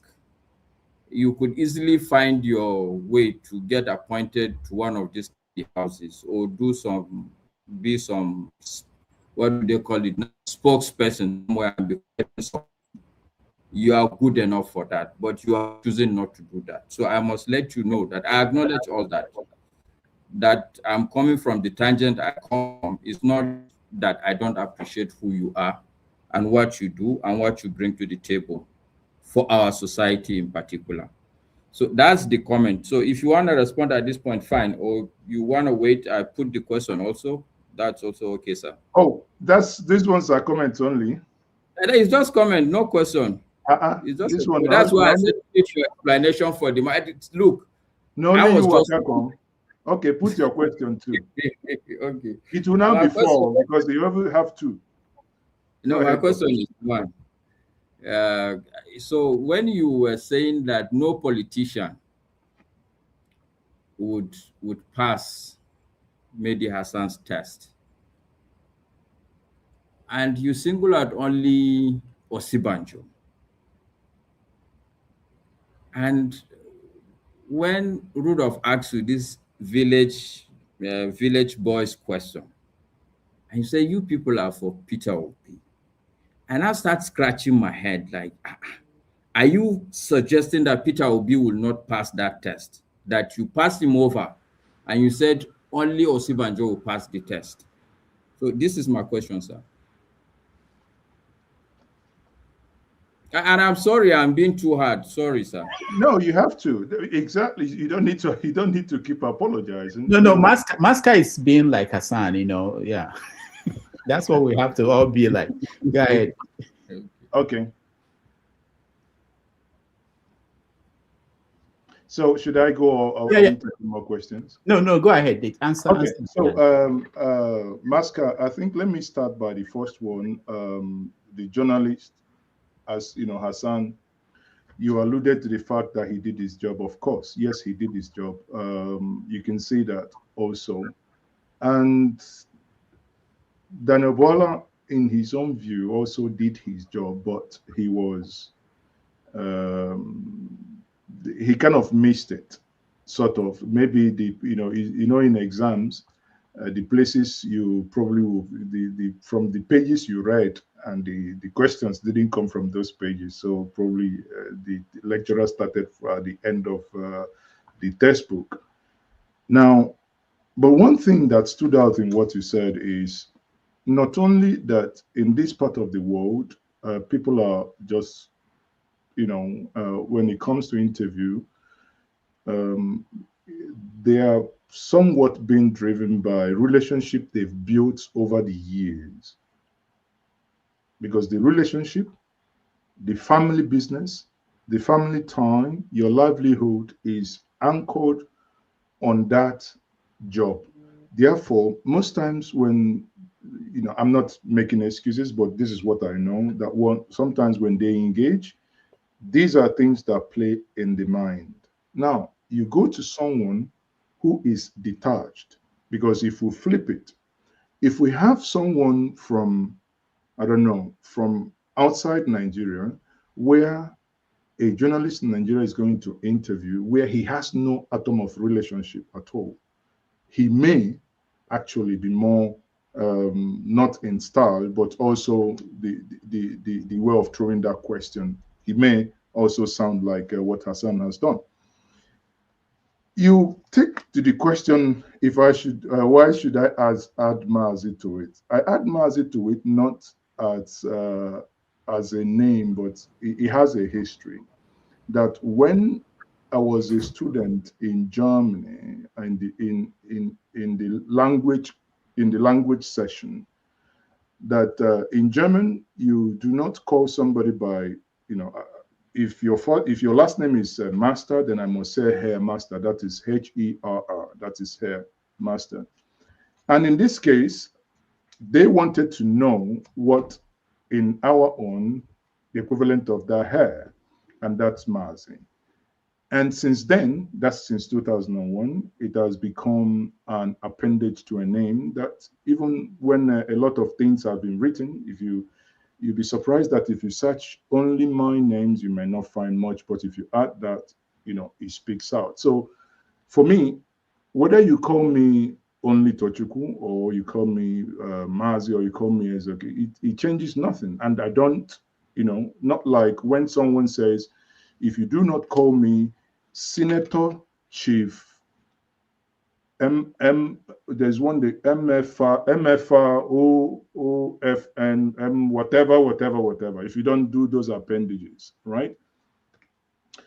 Fine. I mean, that's, again, it's a choice, but when I look at it, it's just, you know, the way you, over time, one is being addressed and restored. There is nothing attached to that. Now, to the point when you say, when I talked about that, you see, I was talking about if when we get to this point, I looked at all the politicians and said they wouldn't survive AIDS. At that point, I intentionally actually didn't want to mention Peter Obi. I picked Professor Yemi Osibanjo, a man that there's one of the times I met him in Oxford. I asked him, what was his thought in a private conversation? I said to him, what was his thought in the last 2023 election? Osibanjo told me that he would have wished that that election was between him and Peter Obi, that Nigerians would have enjoyed intellectual debate. That was his words. Now, for me to just mention him, because I know I'm still going to, there is no need poking something that I was still going to, you know, elaborate on. So on this, I was going to talk, I have a whole show to talk about Peter Obi. So at that point, I didn't want to bring him into that conversation. But if we have to do that, I would say if we go back to the Chatham House of early 2023, the conversation is very clear, it's there in the open. We know those who assigned questions and those who took questions and did justice to that. Assuming, in this sense, that it was Hassan who was moderating that, obviously, we know those who would, if you ask them a question about insecurity, they will call one person and assign it to because they don't know what to say. And those who will tell you, this is what it is, and they will compare it to another country, and some of us will say China, or some will say Indonesia, some will say Singapore. And he's not afraid of doing that. Therefore, maybe it may have irked you that I didn't do that comparison earlier, but in this sense, yes, he would definitely, with someone like Professor Sibanjo and Akinyumi, you know, the former ADB chairman, you know, these are people, to be honest with you, and before we got to that point, I actually explained how Obi Ezekwesili took a fantastic, you know, the same person, the same line of questioning, but how Obi Ezekwesili was able to push back and say things the way they ought to be said. Thank you very much, brother. All right, thank you, Maska. Let's Thank you now. so much. Thank you, Maazi. Thank you. Let's go to James. Are you ready, or should I go to somebody else? Okay, let me. Okay, give Mr. KJ the chance. Okay, KJ, go ahead. I don't mind. I'll wait. Let's hear from him. Okay. Okay. Thank you so much, Rudolph. Maazi, Tochukwu. Okay. I don't want to call it that one. I've forgotten how to call it. It's okay. My dear brother, you know, it's good to see you again. I appreciate what you do down there and the risk you take. Me and you, you know, we know they get plenty disagreement, but some places they share, you know. First I will ask you a question, but then I will just say, you see, before I came into this program, I was listening to Precious, and she was dealing with the same issue that, you know, Rudolph dealt a bit, which is the issue of the traditional people and juju as a, you know, a way of life. And I'm a Christian, and I believe totally in God. I don't believe, or I do not practice juju, but I know it does exist, and that has been part and parcel of our society, our culture. There are people who are worshippers of Amadioha and all the rest, and those people coexist with us.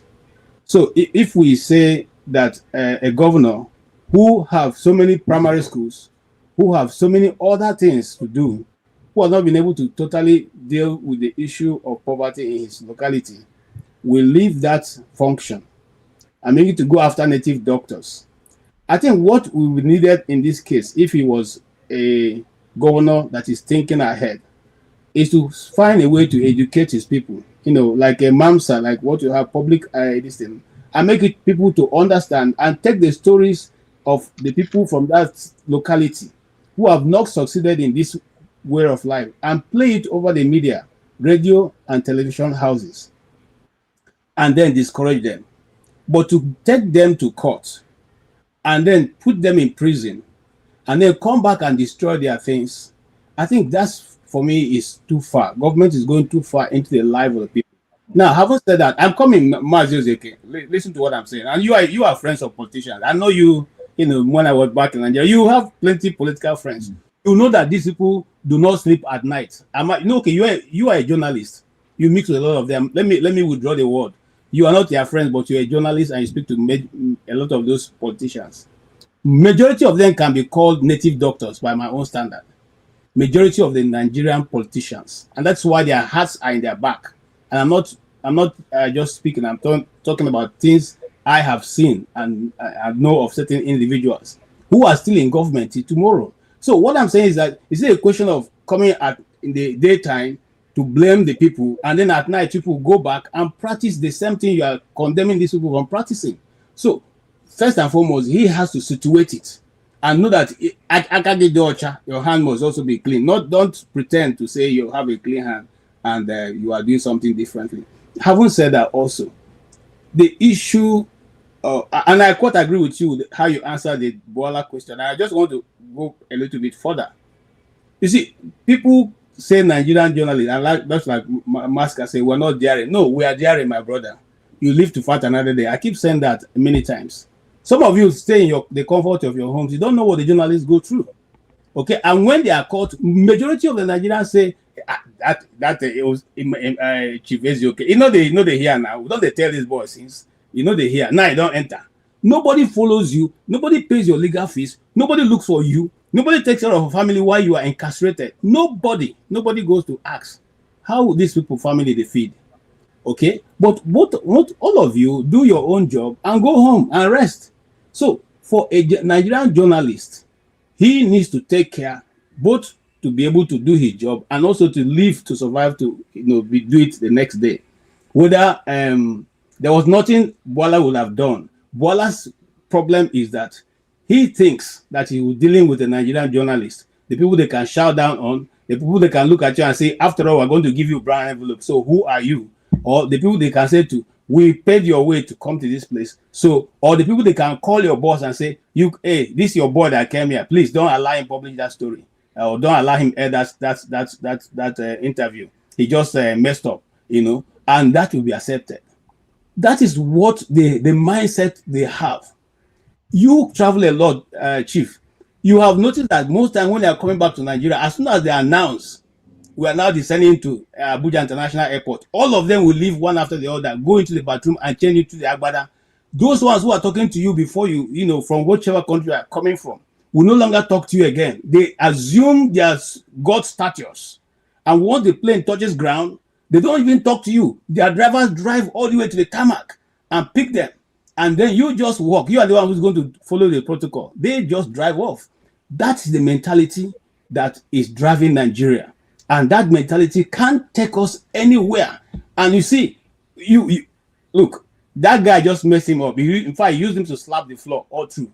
And he just pitied him at one point. I felt he just said, let me just leave this guy, let me give him some space. So my brother, what's your question? So let's so my question here is that, first and foremost, let governance be done with some human face. It's a society that governing, they're not governing anymore. And I'm drilling down to Anambra State. Okay? Let governance be done with a human face. Don't go to and break it down because people have refused to go to this thing. Okay. Thank you very much. Now let me say this here. Rudolph, I hope you have the Commissioner of Anambra, Commissioner of Information Anambra. I hope you have his number, Dr. Lome. Yeah, I have. He's been on the show. Exactly. Why I want to say this is, I didn't vote for Soludo. In the last election. I am not his mouthpiece. but I have conscience. I'm a proud Onyanambra. I'll tell you this. I am not speaking for the government of Anambra, but please, it is misinformation to let this stop at the foot of the government, of the governor. The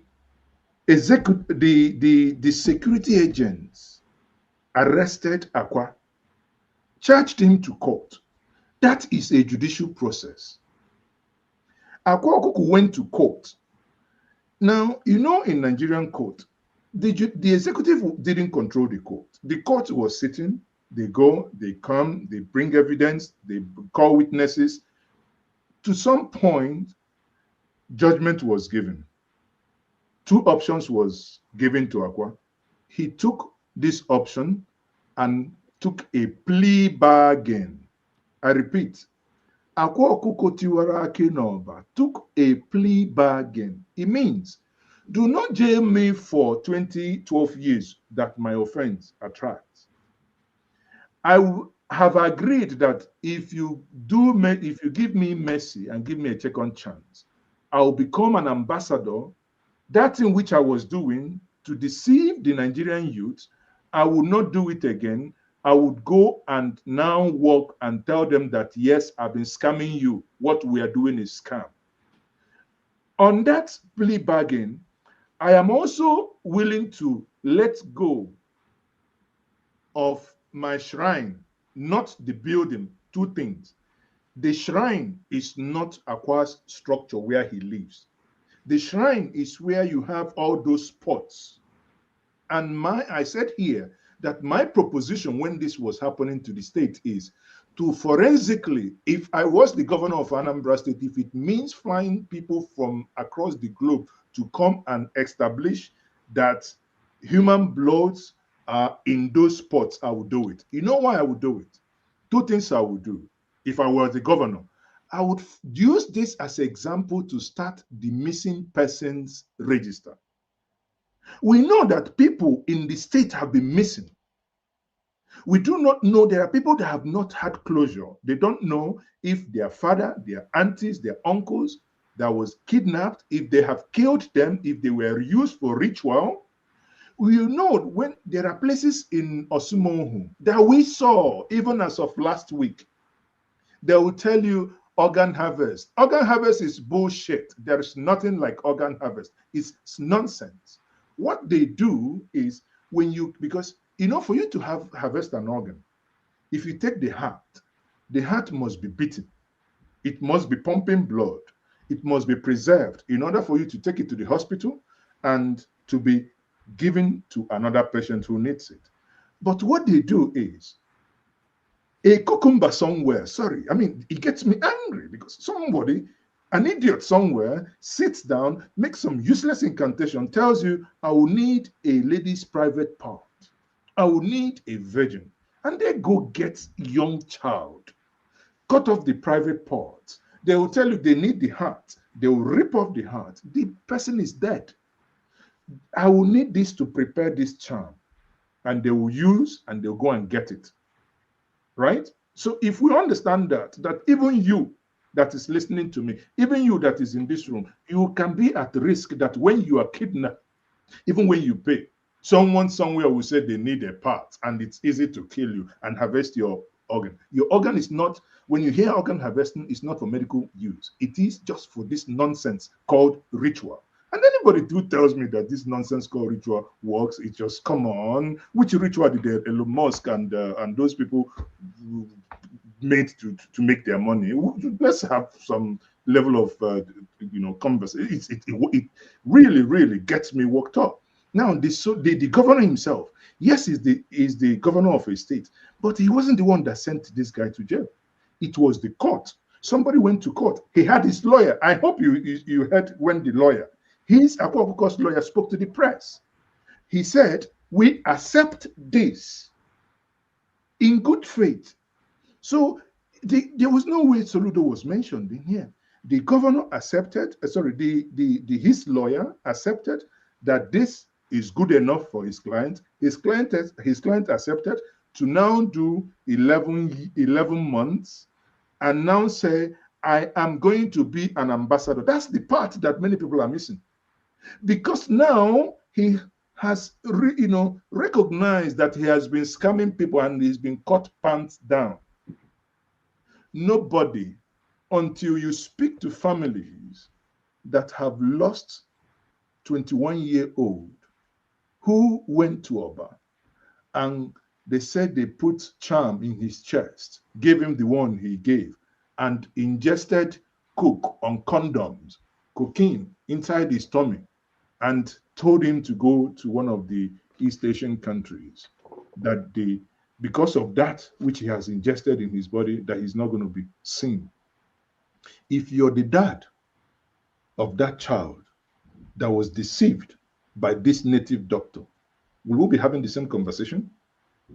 Knowing that your child was deceived and that child is not coming back because that child is being beheaded and he's dead in that country of sojourn.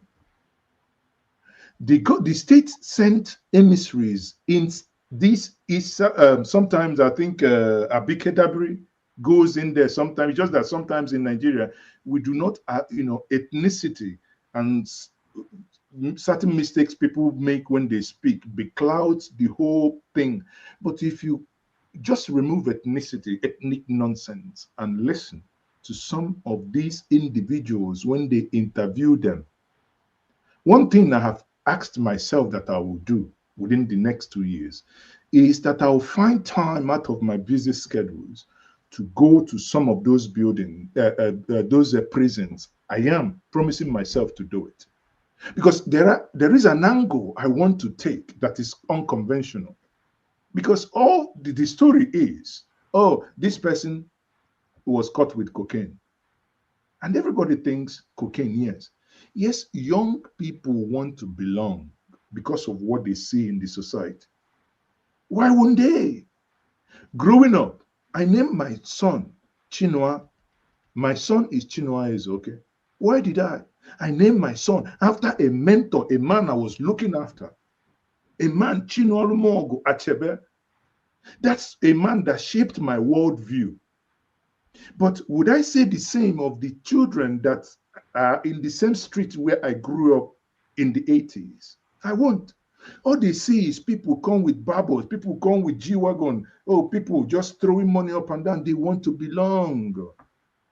And in doing this, they are cajoled, they are deceived, and those that deceive them, we just have to give them a handshake. I stand here to say that I see nothing that has to do with religious war here, and I cannot be a party to creating that narrative. I have people, I have native doctors in my community. My clan is Ezedibia. I am from a clan called Umu Ezedibia in Ezinifite, and I'm proud so. Because my forefathers, before the advent of the white man, he was a native, he was a doctor, not a native doctor. Let's not make that. He was a doctor in his own right. But if need be that you now tell me that he's ripping their heart and to conjure concussions, I would say no, I would deny that. So in this case, I see what Anambra State government has done. I do not see any religious fight there. If you want to look at it as a religious fight, the one that says father of all the men's, he's a prophet, he's a pastor, he calls himself. So he's also in that. If we have people, I think we even go further. People who do miracle a lot, they shouldn't be investigated too. They say, oh, check your phone, miracle alert. Hold on, wait a minute. Which account paid them? It's just that sometimes in Nigeria, it's just part of what we're saying. Things are not being, when we start it now, why is it you have all the problem in this world? It is miracle alert that is your problem. But it's part of the problem. Why would you be scamming people? You know that this is a scam. Somebody stands in the pulpit, say, I've healed 100 crippled. How can you heal 100 crippled with every single clutches that you have there is brand new? Okay? How now? I have someone who is deaf and dumb in my family. I want that crusade where we can send him within and outside Nigeria. Let God touch him too. No, God did touch every other person. He reached my own person. You know, go touch him, right? Come on, who is coming who? Please, let's be very careful what we push here. This narrative that the state is fighting religious war, I honestly, I do not buy it. I do not, and I cannot. And finally, on your postulation that Boala, I say your postulation on Boala and his problem. I think Boala's problem is that of Reno and that of Femi Fani-Kayode. These three individuals will have the same problem if they go to that problem. Because one of the things that has taught me also, when sometimes I speak, people say I speak tongue in cheek. I cannot speak with finality, because even when you are trying to defend someone, you think you know that this person with definite answer did not do it. Be circumvent and give a little wiggle room for yourself. But you can see in all his videos, he was definite. He was definite. He was definite. So when you now play that back again, it sounded as if you must, if you're in the opposition or if you speak for the opposition, you must be a liar. That's what it is. Because it has proven by FKK, it has been proven by Reno Omokri and him himself. Therefore, what the problem he had in that interview is not of eloquences. Boala is a first-class brain. I said that again. But what he found himself in, the places he was digging, he already dug the grave before the match even started. I yield. Thank you. All right. Thank you so much, Maazi. Ezeoke. I can't find KJ. I don't know what happened to him, but let's go to James. James, next. Rudolph, are you anti-women here? Sorry, I'm looking at the beautiful woman there. Why don't you call women up? If he is from Nairobi, I know if he very well. She prefers. I did not ask whether you know her, but I'm just wondering why. She prefers to come later. She prefers to come later when summarize everything. I don't mind. Give him a chance. And Mr. Rudolph, if there's anybody at the back, you can put me at the background and put other people. So yeah, that there's nobody. When I see anybody, if I need that space, I will let you know. I'll do that. If you please be kind enough to take my chance, huh? I come after you. Okay, all right. Okay. Thank you. Okay, thank you. Good afternoon, Maazi. Yeah, Ify, good day. I advocated for Ify. Yeah. Papudoka actually knows me very well. So, but anyway, thank you for that. Back to Hassan's interview with Boala. The truth of the matter is that there is nothing to defend. Exactly. You know, he was caught up in his lies. So he doesn't know how to defend it.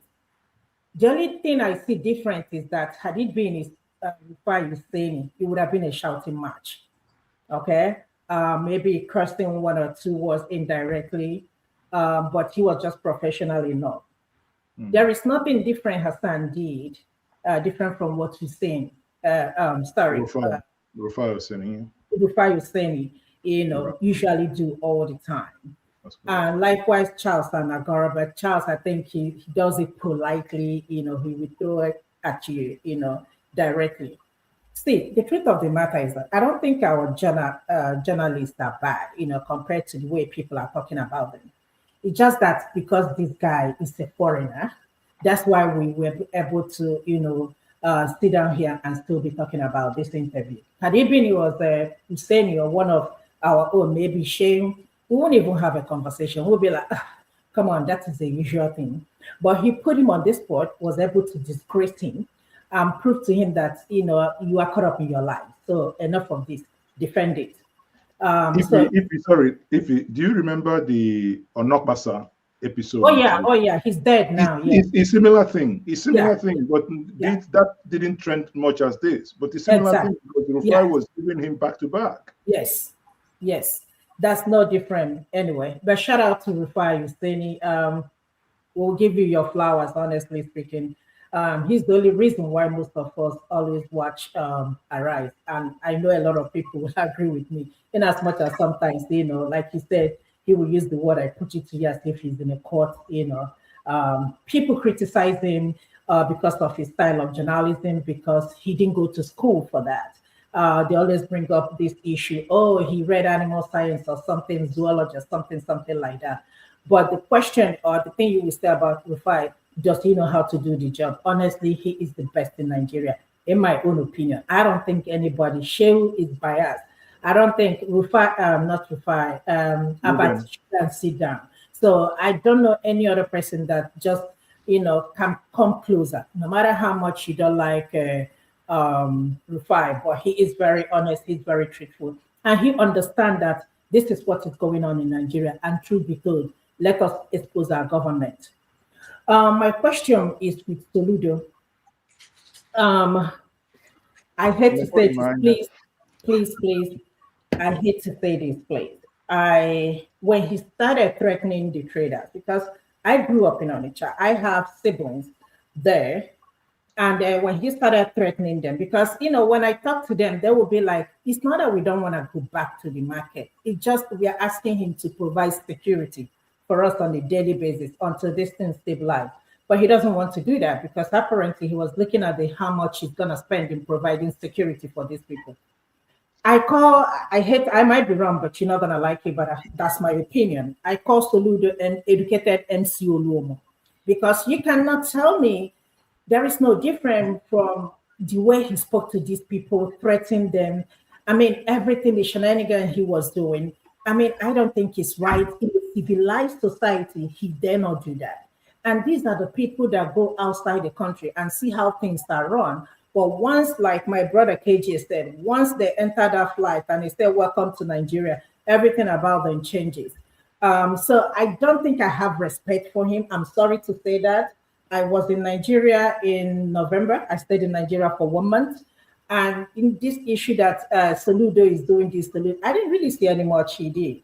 I hate when people come here and campaign, oh, he's building roads. In 2026, we are still talking about building roads. In 2026, we're supposed to be talking about bringing investors to Anambra State. So even the roads, every governor, every government that comes in power, these are the things they will tell us. We are building roads. We're going to give you electricity in 2026 after how many years of independence. Look at Namibia. Namibia has a female president. Look at other African countries. I mean, they put up the challenges of all the time, every time, something on social media, call Nigerians name, giant of Africa for mouth. You don't even have, you only use a generator, and the noise will be so loud that somebody can't even hear conversation. So my question is this: what do you think that can happen, or what do you think we can do better? Because as I see Nigeria, since I grew up there, I have never benefited anything from the government. I can't tell you one thing the government has ever done for me. This issue of tax is mind-boggling for me. But how can you tax people that you haven't provided anything for? How do you think we're going to go about it?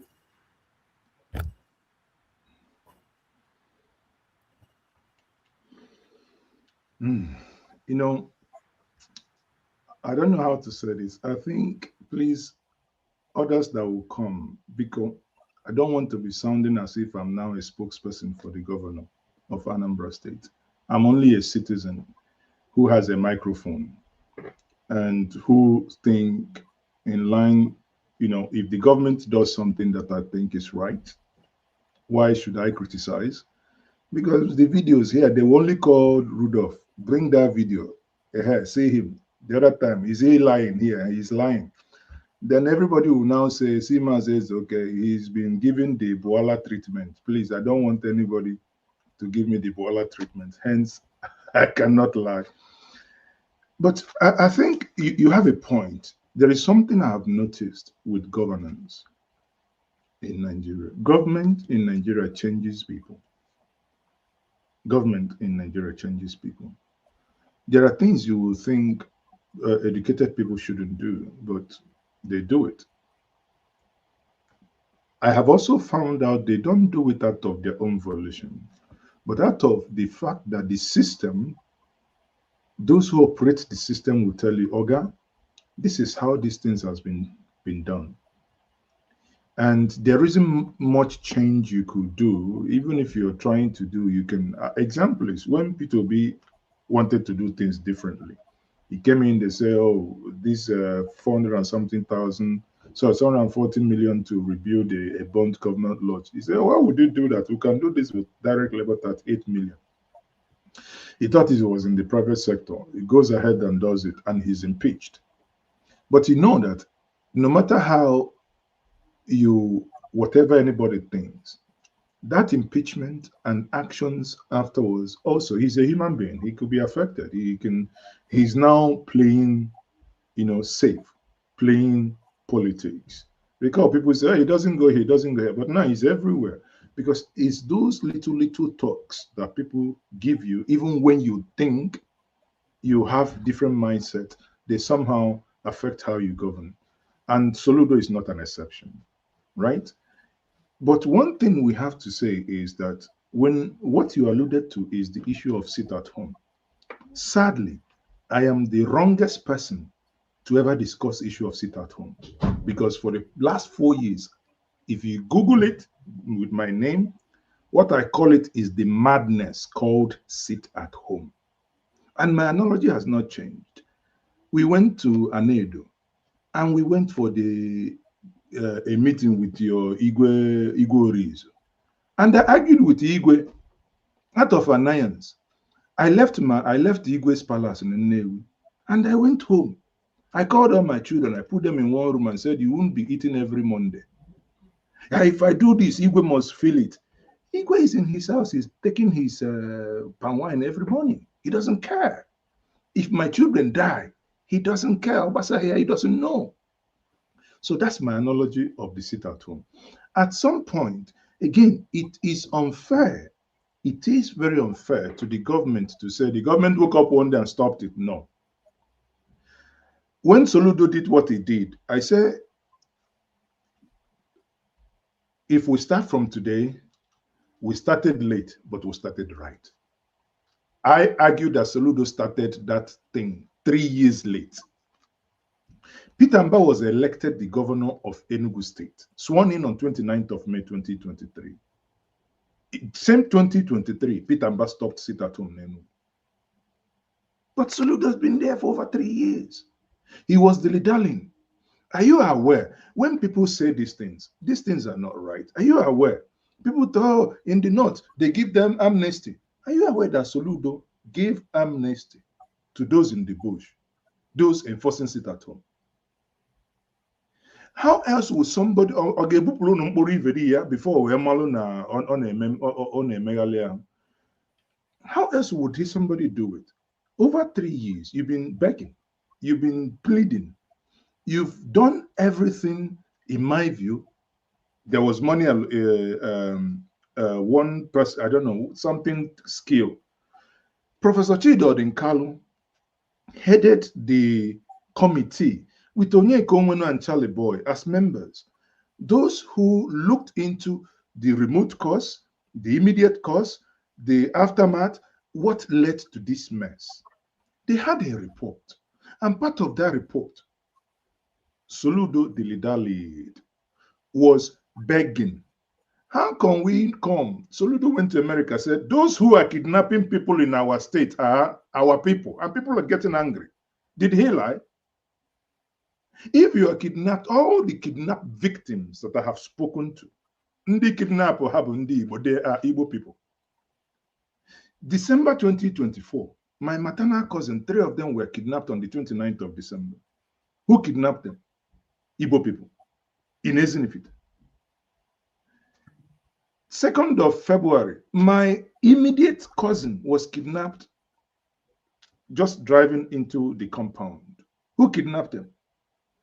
Last, something is building up. We are, criminals hid under, we sit at home, don't come out. Criminals. In my view, these are no longer agitators. They are just criminals. At some point, the government cannot share space with that level of people of underworld. If you keep sharing space with them, it shows the government is weak. At some point, the government must be able to draw a line in the sand and say, this nonsense must stop. So you provide security. Do you know that people in my own family, people will tell you, it is now used to us now. We use it now as our Saturday. No, you don't. You can't use it as your Saturday because there is business culture. People before now, and do you know the madness calls it out on what it has cost us? Even now that we are stopped, it will take over 5 to 10 years if we ever recover, because people who live outside Nigeria, who live Cameroon, they normally travel on Sundays. They travel Sundays, they come and they sleep over. Monday morning, they start shopping. But now, they either go to River State or they go to Asaba. That is Delta State. Because your own state, that means if they travel the day, because Sunday is already a rest day, they travel that same day anyway. So that means they'll have to go and pay hotel in another place. And that 30,000, 40,000 hotel that individual might pay might be the profit margin in that trip. And he's going to spend it on a hotel. What do you do? At some point, the state must liberate the people. So in my view, we can criticize Soludo for so many other things, but on this particular one, I do not falter him on that, because he gave them too much leeway, in my view. He gave them more than they deserved. We are now seeing what is happening in the Mother Valley. Next week, I'll be having an interview with the guy called Njenje Speaks, right? In my state of the Igbo nation, the videos that I have seen there, you ask yourself, why are we this wicked? How can you kidnap your brother? Bought a car from Lagos, came to the state, you kidnap him, took his car, killed him. I mean, let's not even go there. And all this linked to one thing. Therefore, sorry, I don't know anybody. People can disagree, but on this, I think the state at some point had to do something to stop this mess. Thank you. All right. Thank you so much, Maazi and Ife. Let's go back to James. Maazi, do you want to take multiple questions from different people? We answer them together, or we continue this way? I know that whichever one works for you better, I'm okay with that. Sorry? I said whichever one works for you better, I'm okay with that. I'm saying, do you want to take multiple questions from Yeah, we can take multiple questions, but I've been rid of some of this money. I mean, get them. Yeah, don't worry. Just I've been panicking because James been rigmaroling, firing his on a pair. I think when he will shoot me, whether I will survive it. Okay, James, can you shoot me? Let me know whether I will survive. Because I would be interested in shooting films, not human beings. Actually, I don't keep the company of soldiers, let alone shooting human beings. Thank you very much for coming. Your question, sir. Yeah, I just want to make a comment and ask a question, one sentence question. Yes, please, sir. This issue of Mr. Boala, who disgraced himself, it has led to our chastising Nigerian journalists.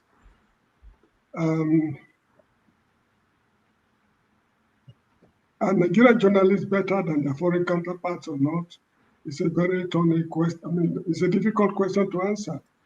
When I was in Form 2, Nigeria, Form 2 in the secondary school, I was crazy enough to attempt reading Wole Soyinka's The Man Died. It was way above I could not comprehend what he was writing about. But when I was in Form 3, I read Chinua Achebe's Things Fall Apart. I understood the message he was driving at. Now, who is the greatest, Achebe or Wole Soyinka? To me, they are both giants, literary giants. Because Achebe is writing for a class of people, while Soyinka is also writing for a different class of people. If the Nobel Committee The Nobel Committee, they are well-read men. Let me put it that way. That's why they awarded Soyinka the prize. But if you take the quality of Achebe's work into consideration, it's equally as good as Wole Soyinka. But because those men who awarded Soyinka the prize did not see things from his perspective, he was not considered. Those who matters to him, like, okay, Things Fall Apart has sold millions of copies all over the world, translated to so many languages, whereas the man died. I doubt if Soyinka sold up to 500,000 copies. So that shows that they are both good in their own ways. So that is how it is. But however, Nigerian journalists, in my opinion, we are not fair enough in assessing them because the entire Nigerian education system has collapsed. It's not only journalism. Look at the military boys we have these days, generals who know nothing about warfare, medical doctors, accountants, actually what are called senior advocates of nuisance, the lawyers. Compare the lawyers we have today to people like Chike Ofodile and Ayo Erikefe, Rotimi Williams and co. I mean, the entire education system has collapsed completely. So it's not the journalists that caused the problem. So this is how I see it. And if we are lucky enough to get a few journalists who are good enough to distinguish themselves, like Hussein Rufai, we need to give a pat on the back. So that is that. My question is just one sentence question related to what I've said. Nigeria is beyond redemption. That is my question. But that's a statement. You said Nigeria is beyond redemption. So what was? I struggle to find it, or did he cut off? Yeah. He wanted to know whether you agree or not. Oh, if Nigeria is beyond redemption. Yeah. Yes. Is that your question? Yes. That's a big one, and that's a tall order. If I agree that Nigeria is beyond redemption, Nigeria is faltering. Nigeria isn't working in so many ways, especially those of us who have tested lives outside Nigeria. However, I do not think that there is just a simple way of just fixing it. You know why I say this? I'll take you this route. I know many people watching now would have people who say, hey, break Nigeria, just break Nigeria. I asked someone, if you break Nigeria, how do you go? Say break Nigeria into two, south and north. That's again too simplistic. Others will say break Nigeria to ethnic nationalities. Again, too simplistic. Because you have over 285 ethnic nationalities. Some say break Nigeria into 6 zones.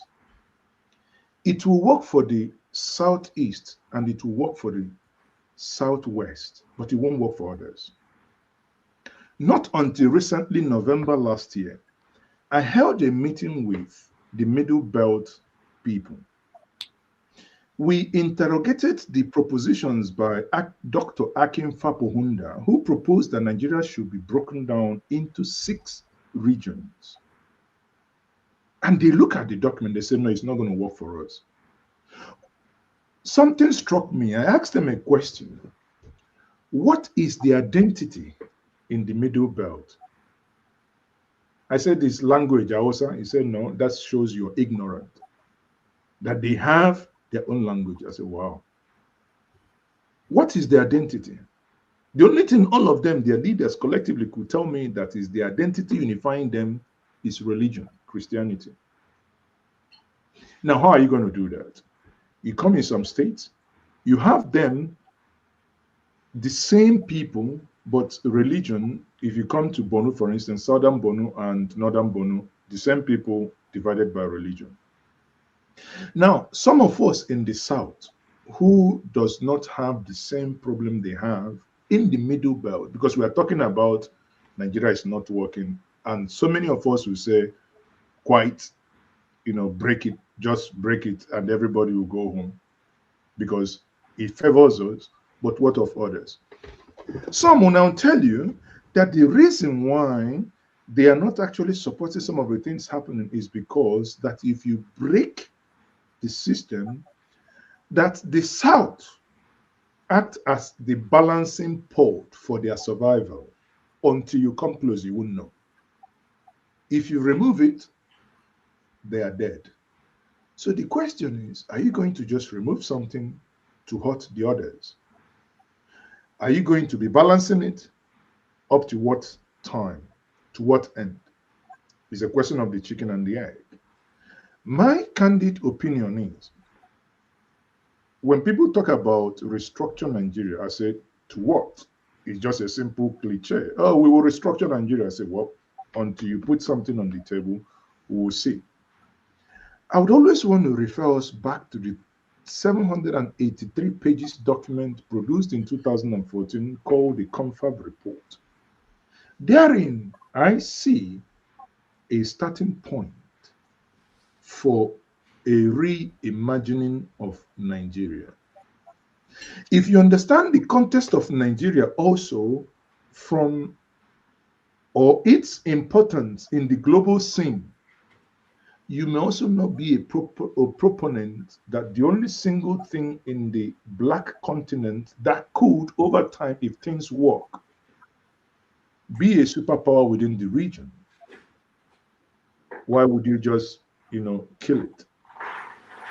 So it's neither here nor there.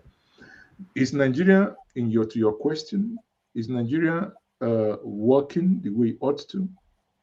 I would say no. Anybody who tells you that Nigeria is working must be benefiting from the government and not genuinely, must be putting his or her hands in the cookie jar.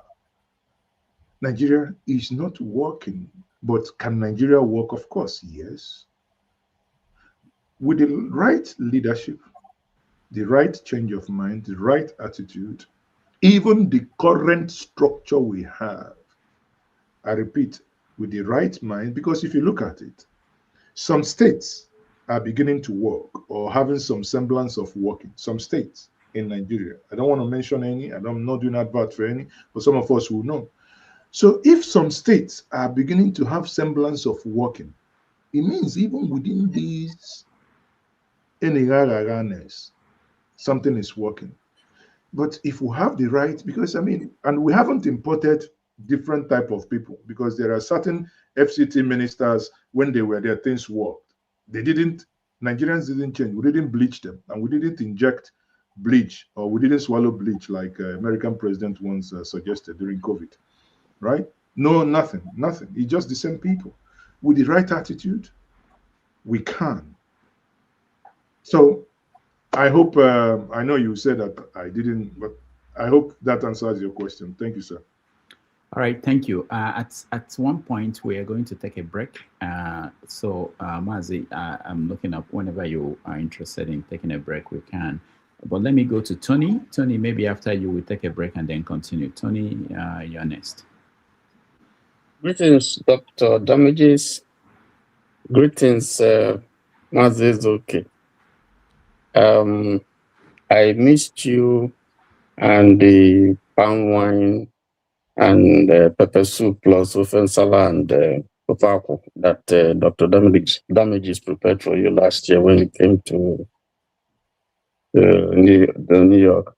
I never should have finished. Well, hope to catch you some other time when you come. I'm glad to see you. Greetings, viewers, and greetings, everyone on the panel. My question is very, very simple. I saw that you were very excited when a group of politicians came and relaunched the coalition that became ADC. My question is has that excitement evaporated? That's my question. I would do like Boala. When and how? I reported it. We can had find the video. Hold on. I want the video. When did I say that? Can you give me the date? Which medium? I had my staff members in Enugu the day the event happened. I wasn't in Enugu, so they reported it. My face didn't show, so I don't know how I got excited. I don't know whether reporting my company reporting something translates me being excited.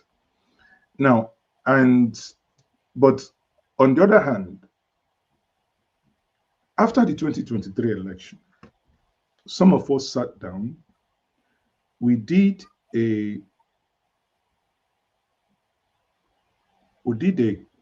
calculation that says, what is the better way of taking out? Now we have an incumbent. It was easier in 2023 in the sense that it could have gone either way. Some of the things we came up with was for us to have the level of coordination in order to match madness for madness, fire for fire. You need a coalition of the good, the bad, the ugly. If you only want to have the sense, there is no sense in politics. If you only want to have those sense, those who sanctimonious behaviors to go grab power, then you can go home and sleep. You must be ready. If somebody choke you, you was out. If you want to snatch that ballot box, I will tell you that I will snatch you. We have to get to that point, right? So, and the only way you can do that is that you are able to get the good, the bad, and the ugly. If you want just to have the good, it's not going to work. So you must get everybody in one place to say, guys, if we want to rescue this thing. Growing up, there is this fantastic oral story that will be told that a maiden was kidnapped and taken to a foreign land, and the father wanted to go rescue her. The father needed to have a canoe, a carpenter, a thief, a kidnapper, just all manner of people that once they go in, this happens, you need this person. Once there's other happen, you need the other person. So for me, when the ADC came in, and you have veterans in politics there. You have people like, again, politics is not about who you like or you hate. If it's about who you like or you hate, Buhari and Tinubu will never have met. Two opposite, because Buhari was, whenever you mention Tinubu's name, it was like he would just leave the iron for you. But at some point, they wanted to take out Jonathan. Everybody needed to lower their ambitions, and they met. If you talk about the coalition, for the coalition to work, of course, you had people who were in the NPDP who has the capacity to neutralize what the weaker camp, their own madness, because they have the ability to have madness. Then we have us who, if we say make we go chapel, go pray, and if they pray now, we go to pray too, because we don't get strength. But you understand my gist. So that's, whatever you call it, excitement was to say that when you look at everybody coming in, because let me tell you, just what is happening to El-Rufai. You can hate El-Rufai, but the guy he's got iron balls. He can say things that many people in that place cannot say. He says it, and maybe some will say, because the one he said now, that's why he's where he is. But he will come out, and he's not going to stop. There are things he can do that many people won't. So you need those individuals, and that is that coalition. It happens everywhere in the world, right? It took someone who many thinks that he wasn't stable to put America where they are today. But you see, It's a coalition of the orange hair people. All right. So that's me answering you that question. Okay. Okay, thanks. Thank you, Tony. We take a break now. When we come back, we go to Femi, Igbo Basics, Okija, and the rest. Again, I appreciate all of you. Thank you so much for hanging with.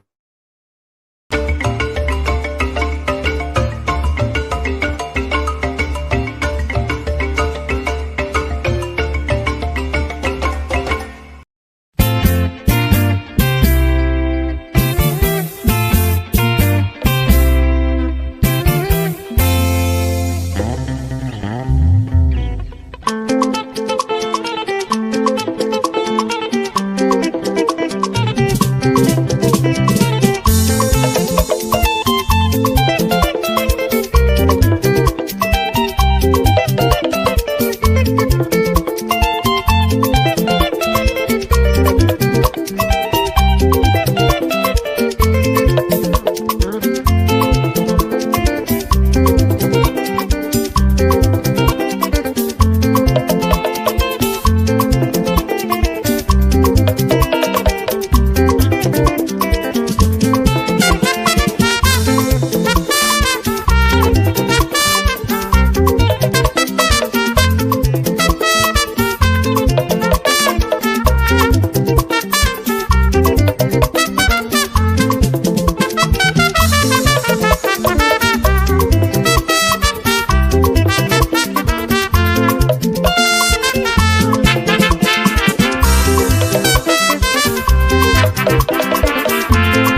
Okay, welcome back, everybody. Thank you so much for staying with us. We're having a conversation with Maazi Ezeoke, who is got a new position recently as the headmaster of the Village Boys Global, not just in Nigeria, all over the world. So I think at this point we invite Femi for his comments or question. Femi, you're next. Good morning, good afternoon, Maazi. Femi, good day. Yes, sir. So, in thinking about democracy the way it is, prior to even Western democracy, which Fela thinks it's a case of us being taught nonsense, even African societies and societies around the world always had their own form of inbuilt, inherent democracies. My question is, in the face of the fact that even in the Western world, namely in the likes of democracy and of the USA, where democracy itself, the traditional way, or the way they may have adopted it, seems to be failing. And with the fact that we're such a multicultural, multi-dynamic, multi-ethnic, multi-religious country, and in Africa generally, because it transcends Nigeria, I wonder what your take is in terms of how it can actually be structured to work for a country like Nigeria. It may not necessarily be the Western form of democracy, because in my opinion, I feel that even going through the motion and trying to do 2027 is still going to be the same thing. What have you ever had this thought before? And if you have, what would you suggest if you had the power in terms of trying to, structure things in a way that it would work for our own local environment? Otherwise, what's the point of this democracy anyway? Thank you very much, Femi. As a thinking people, I'll be lying if I say that I haven't, as a student of political science and economics, I'll be lying if I tell you that I haven't considered options. Let's take the Chinese option, for instance, where meritocracy gets you up the ladder. And it has been proven that the Chinese model is apparently shaming the Western democracy, because someone, if you misbehave and you commingle state resources, you know where you're headed to. And if you work so hard and you have a clean record, you are likely to go up the ladder. Having said both, I come back to the motherland, the African continent.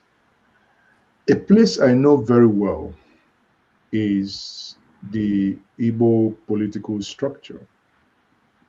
Not in the democracy in the sense you know about it. I mean, people argue that the Igbos were Democrats before the Greeks. But I do give us always a pointer. I go to my village and my kinsmen meeting. We deliberate, we argue, and we ask the chairman to summarize. And time again, whenever the person who is presiding summarizes, there's almost no opposition. We don't vote. But he summarizes, he takes into account what everybody had said, and we make progress. Then I keep asking myself, why is that so? It's something that is homegrown, inbuilt in these people. They've understood how it works.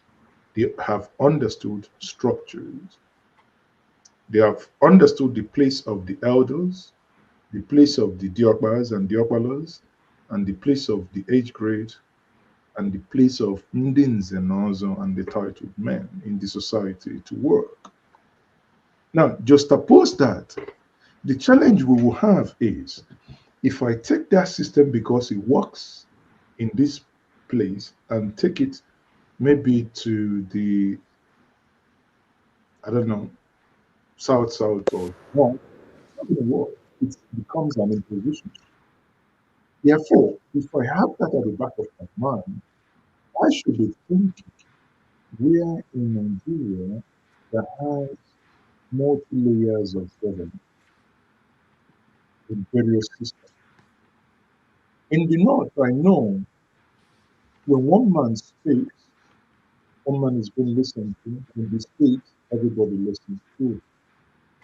It works, but it wouldn't work in my place. In other places, it may work, but in other places, it won't. So, if there is any way Nigeria at some point will get to a point where, yes, we have a central government for the ease of, interacting with the international world, but at the sub-regional level or at the sub-ethnic level, that they have their own system of governance that they agreed with. It mustn't be, do you understand? It mustn't be what, I see no reason why probably Zamfara should be practicing the same thing with Bayelsa if it doesn't work. I hope you follow my gist here, right? So that it's at the larger scale, we can have something to interact with other parts of the world, but at the grassroots where the real governance is, let everyone take that approach that suits them. Because you have to know that Nigeria is a case of multiple nations into one, multiple entities into one. Yes, we are brought together by the virtue of the amalgamation, but also knowing that these entities are different, right? They're all different. They speak different languages, operate differently, they have different belief system, they have different governance structures. It's aside the noise of the Abuja noise. If we ever get leadership that think outside the box, one of the things the leadership that think outside the box must do is to know that governance must be, segmented, left from what is happening at the top layer, and also at the bottom layer, let the people decide how they want to govern themselves. I mean, that's my 2 cents to that. Thank you. All right. Thank you, Femi. Let's go to Igbo Basics and see what he has for us. Welcome. Good evening or good afternoon. Never mind my voice. To Maazi Ezeoke, I just wanted to say thank you. Greetings, and brother. Thank you again. And I qualified with the fact that for every man or woman at any given point in time in life, whatever you are doing is a sum total of who you are, what you came with to this life. You pass through and you move on. So I'm very appreciative of the work you've been doing for those of us who are not on ground now. So I just wanted to say thank you. And I also want to remind you that the Ezokes of Amici are still waiting for a little bit of an explanation from you. And I would not hesitate to say that when an Iroko falls in Ezeoke, in Amici, that the grounds will shake in your own village. So maybe that will be the time that you will also unveil yourself the opportunity to be able to answer the questions that they asked you at that roadside where we met. The reason why I wanted to thank Maazi Ezeoke is that for him to have taken a time out to look for me, to come out for me, somewhere in between, in a place where we went for a burial in Anambra State. And that was my only time and the only opportunity to have gone to Amici and in Nobi in Anambra State. So for somebody to have come out for me, I was very, very grateful to that. And then moving on to our purpose of today, I will not hesitate to address directly the use of Nigeria, because I say at this stage in life, what are you going to give to us? What am I implying here is this. The Sacred Heart High School of Aba, they will be holding their annual event somewhere in San Francisco sometime this year.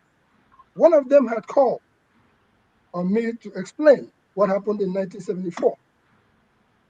He obliged me, and it all boils back down to what is happening both currently, and it links it to the issue that we were discussing.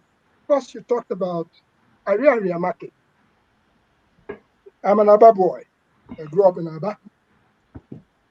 You didn't talk about the Koha market. You haven't had the opportunity to go to the Koha.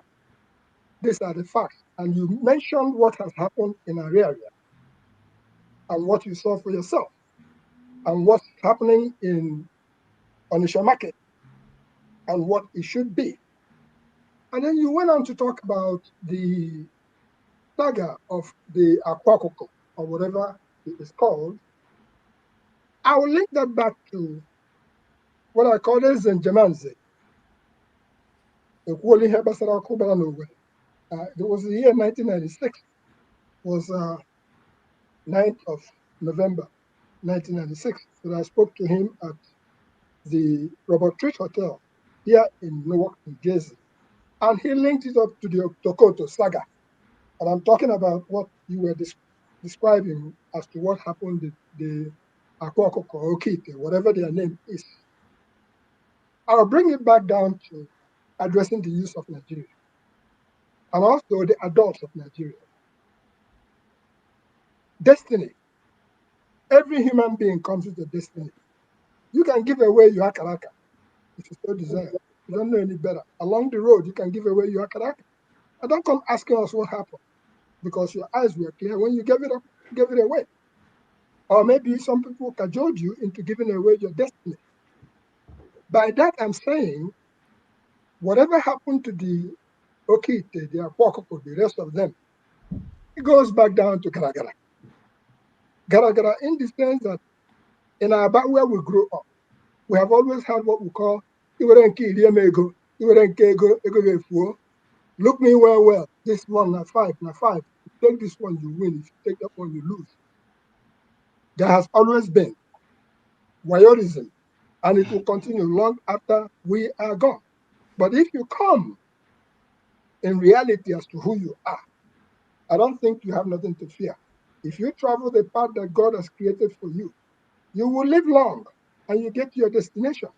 But if you want to do a swan-like end and get rich quick, you may end up at the hands of Utokoto, or the hands of Okite, or the hands of any of these people.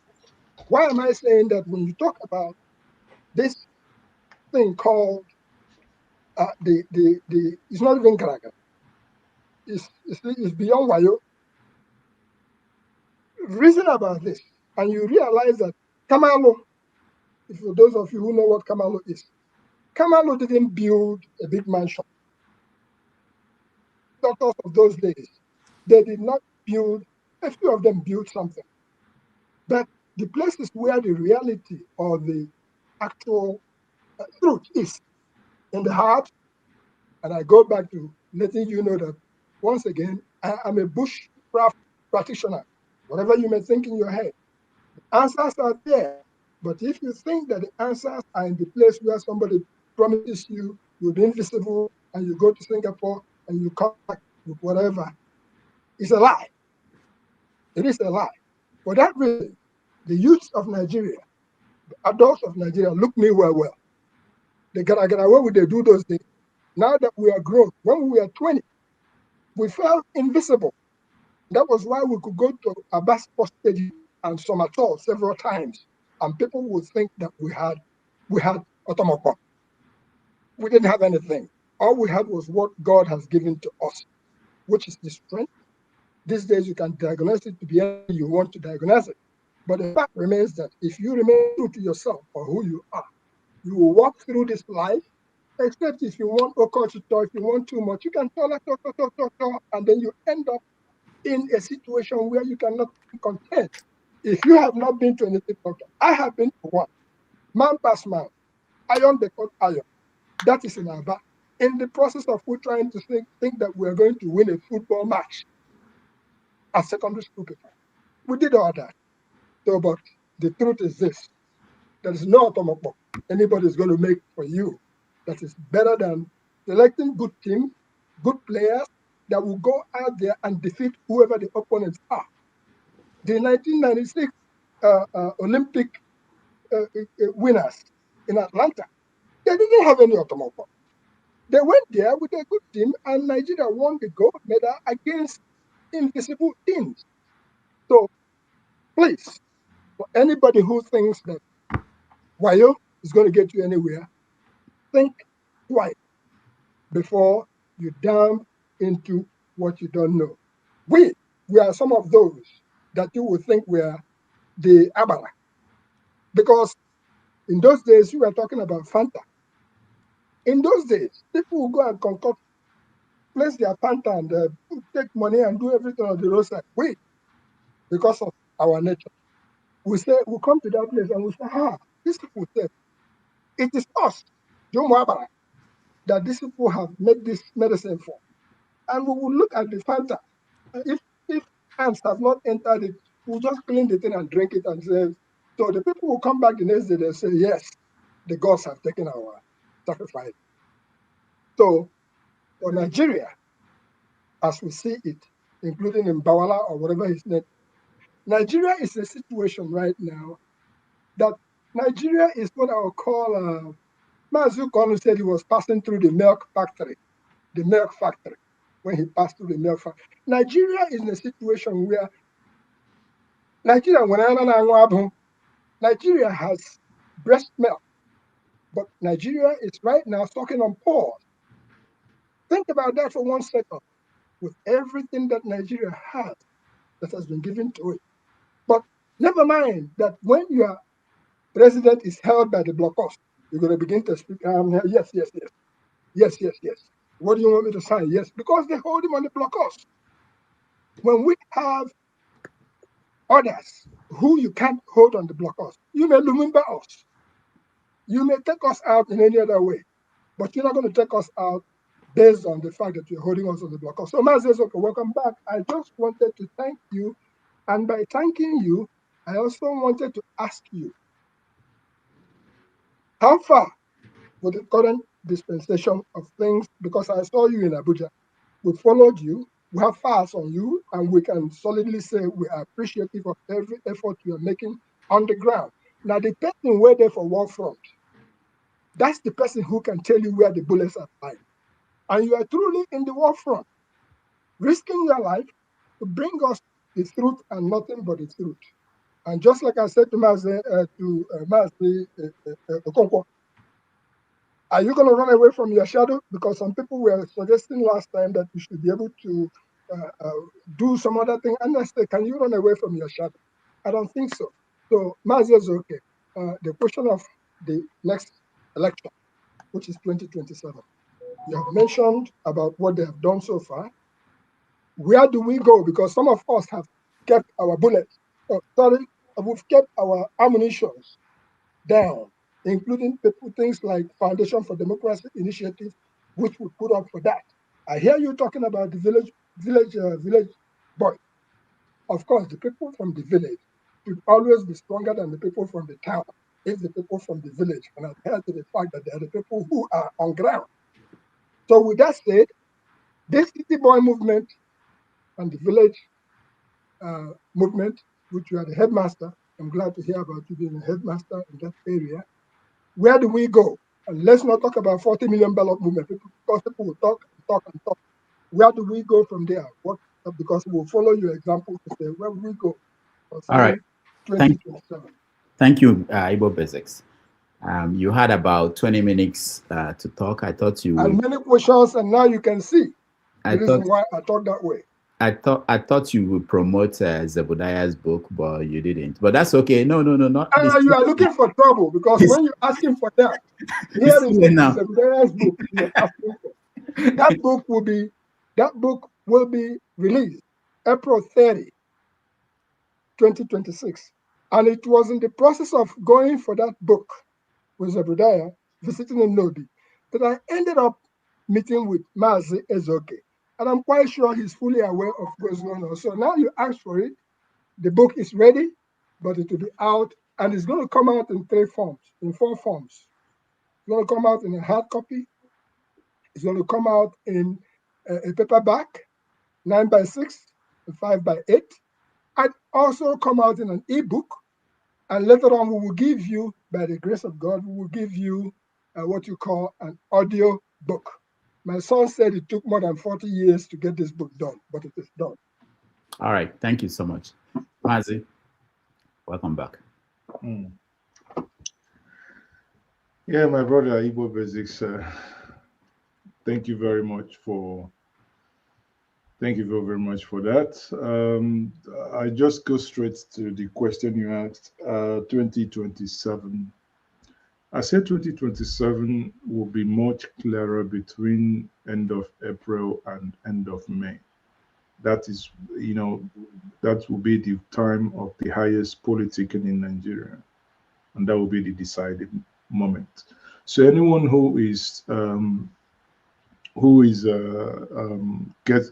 interested in the 2027 election, if you ask me, you have to do 2 things. Now, between now and end of next month, please, especially those of you in the diaspora, call those at home, let them go register, get their PVC. If they are joining a political party, if they are, for instance, want to become a member of the ADC, they can just go to the website, adcparty.ng, I believe. And the first page you will see is where it says, put in your NI. If you put in your NI, it will pull up your details. You confirm and just select where you are likely to, where you will be voting from. That is your polling unit and your ward and local government. It doesn't take 2 minutes to do, and you get your membership card ahead of that. The second thing is for those who do not have their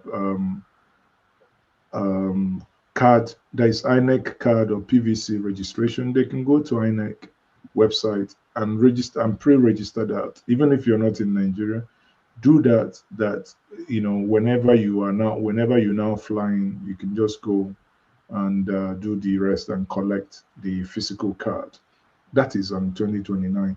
Then the other, why we say this is if we come to the point that the parties, for instance, the ADC decides to go for direct primaries, that's only those who have registered will now have to vote in that primary and vote for their candidate of their choice, so that you will not be left out. You should be able to, on your own, vote for that individual whom you believe would be able to do better than the current government. Now, on the Village Boy movement, I had said it before. The Village Boys movement, at its core, the Village Boys is asking Nigerians to recalibrate its priorities. Nigeria, as you all know, was not built by applause. It was not built by Igbo traders who started business from nothing, or those who were even given 20 pounds. It was not built by Yoruba entrepreneurs who built industries from grief. No, the Hausa Fulani traders who sustained historic trade routes, Middle Belt farmers who fed the nation, the Niger Delta communities who carried the weight of our natural resources. The real strength of Nigeria has always been the decentralized initiative, not the centralized patronage that we have. So here we are saying that we are asking a very simple question. How do we strengthen local economies? How do we empower communities? How do we move from performative loyalty to real productivity?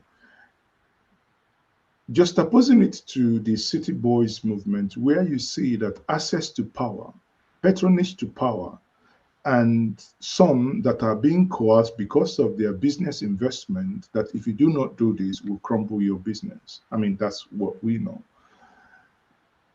Some of them are actually caught between the Red Sea and the Hard Rock.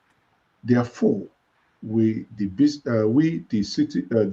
village boys movement are saying we are before the city. Every one of us is a local boy. As if I may borrow the words of my good friend Rudolph Okonkwo here, who always you want to use the Ubuntu philosophy, say we are here. You are because we are. Yeah, you are because you are. So in that sense, is the philosophy that tells us that we are collectively as a people, and as a result of our collectiveness, we can make a decision that would affect us collectively. And 2027, as Ibo Bezi says, is fast approaching, is around the corner. The decision we make in 2027 is going to either help us make progress in the next 4 years up to 2031 when we'll have another opportunity, or for us to go back and wind and gnatch our teeth. I recall before being in Nigeria, a night before May 29th, I left Hilton Hotel in Abuja, trying to get to the Eagle Square. Coming out there, everywhere was jam-packed. The military, because I was thinking I could go get some coverage for my platform. And the soldiers couldn't allow me go in there, a place I normally drive every evening. I turned. There is a petrol station in front of Hilton at Aguironsi street or road. And I stopped there. I recall vividly, I bought fuel. I filled up my tank. I paid 3,850 naira that day, that night, a night before the swearing in. That was on the 28th of May, 2023. That same vehicle, if I have to fill my tank again, I spent over 50,000 naira. I mean, that's how ridiculous things has become. And these are as a result of the choices we make, right? So the choice we make again is either going to mar or make us. Some of us are already crying, talking about tax, talking about this. Of course, I said, bring it on. That taxes are going to open our eyes and make us become responsible citizens. You see, the reasons we allow these people, these cucumbers and carrots there, to use those, humongous SUVs that they bought for 190 million naira is because we did not pay for them to buy it. Had it been that they bought that with our sweat and our taxes, and in our anger, we should have been making the decision if they will ride it on the road or they take it off road.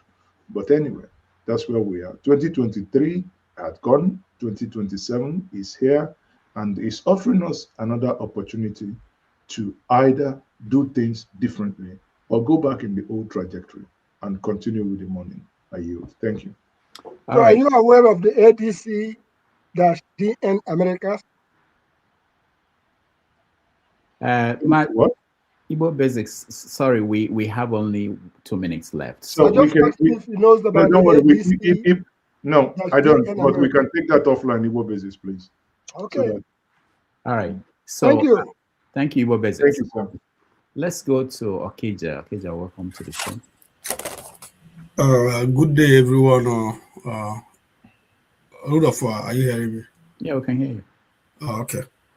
Just a side commentary on the title, and I don't know if anyone has seen Ruben Apati. Like when you come to his show and you say Ruben Apati, and he will be like, Dr. Ruben Apati is Dr. Ruben Apati. So just people little mind. I don't know what Nigerians. It's only Nigeria that I don't know people who live in Saudi Arabia or people who go to Mecca, like come. I don't know why they are not Al-Haji, but if a Nigerian goes to Mecca, comes back, it's Al-Haji. I don't know where you see other foreigners, Americans that go to Hajj, they are not Al-Haji.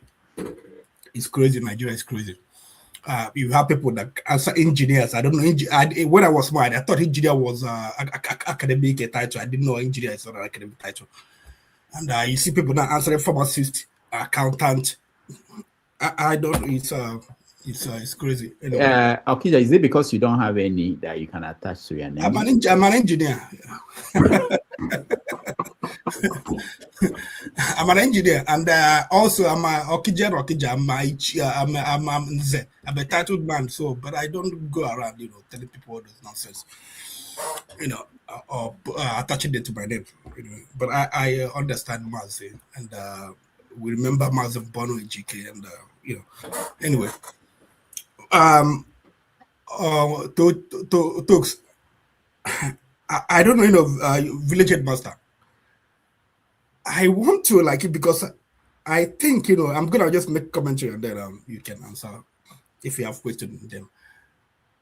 I mean, like, after the last election, presidential election, Peter Obi talked about how people that supported him, people that like gave were significant financial support, how they were victimized by the Nigerian government. Mm-hmm. And when he talked about it, I knew it was talking about people like Obi Kupana, and his other people attached to him.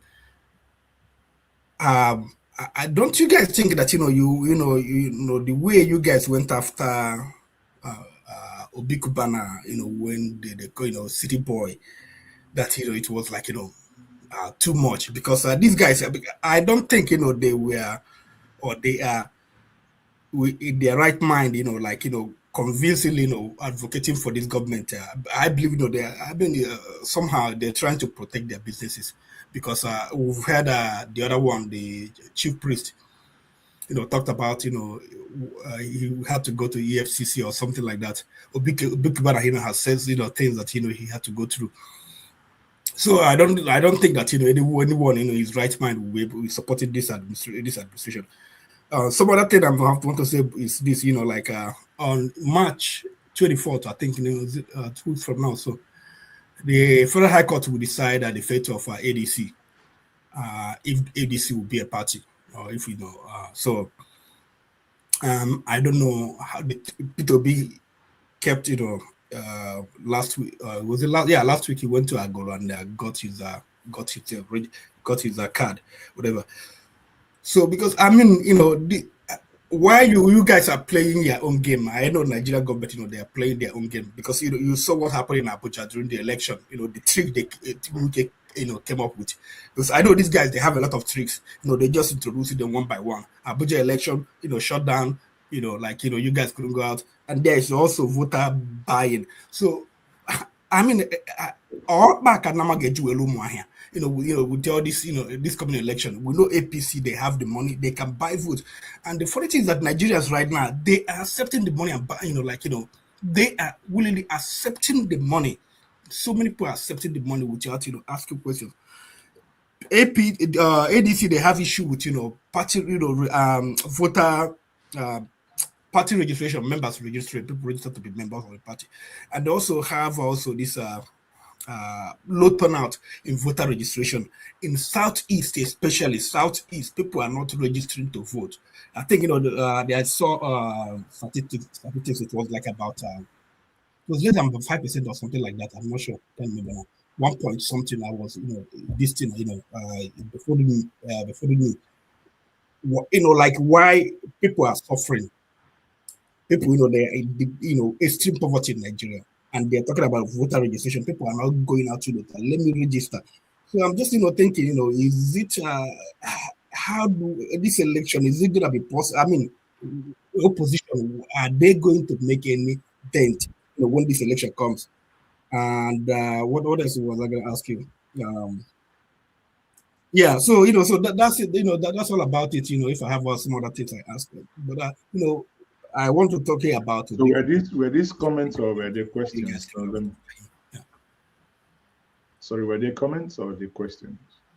Yeah, I mean, I just make a general comment. So if guys, if you can, just make your own comment. Well, okay. On the party going to court, I do not think, for me that's a storm in a teacup.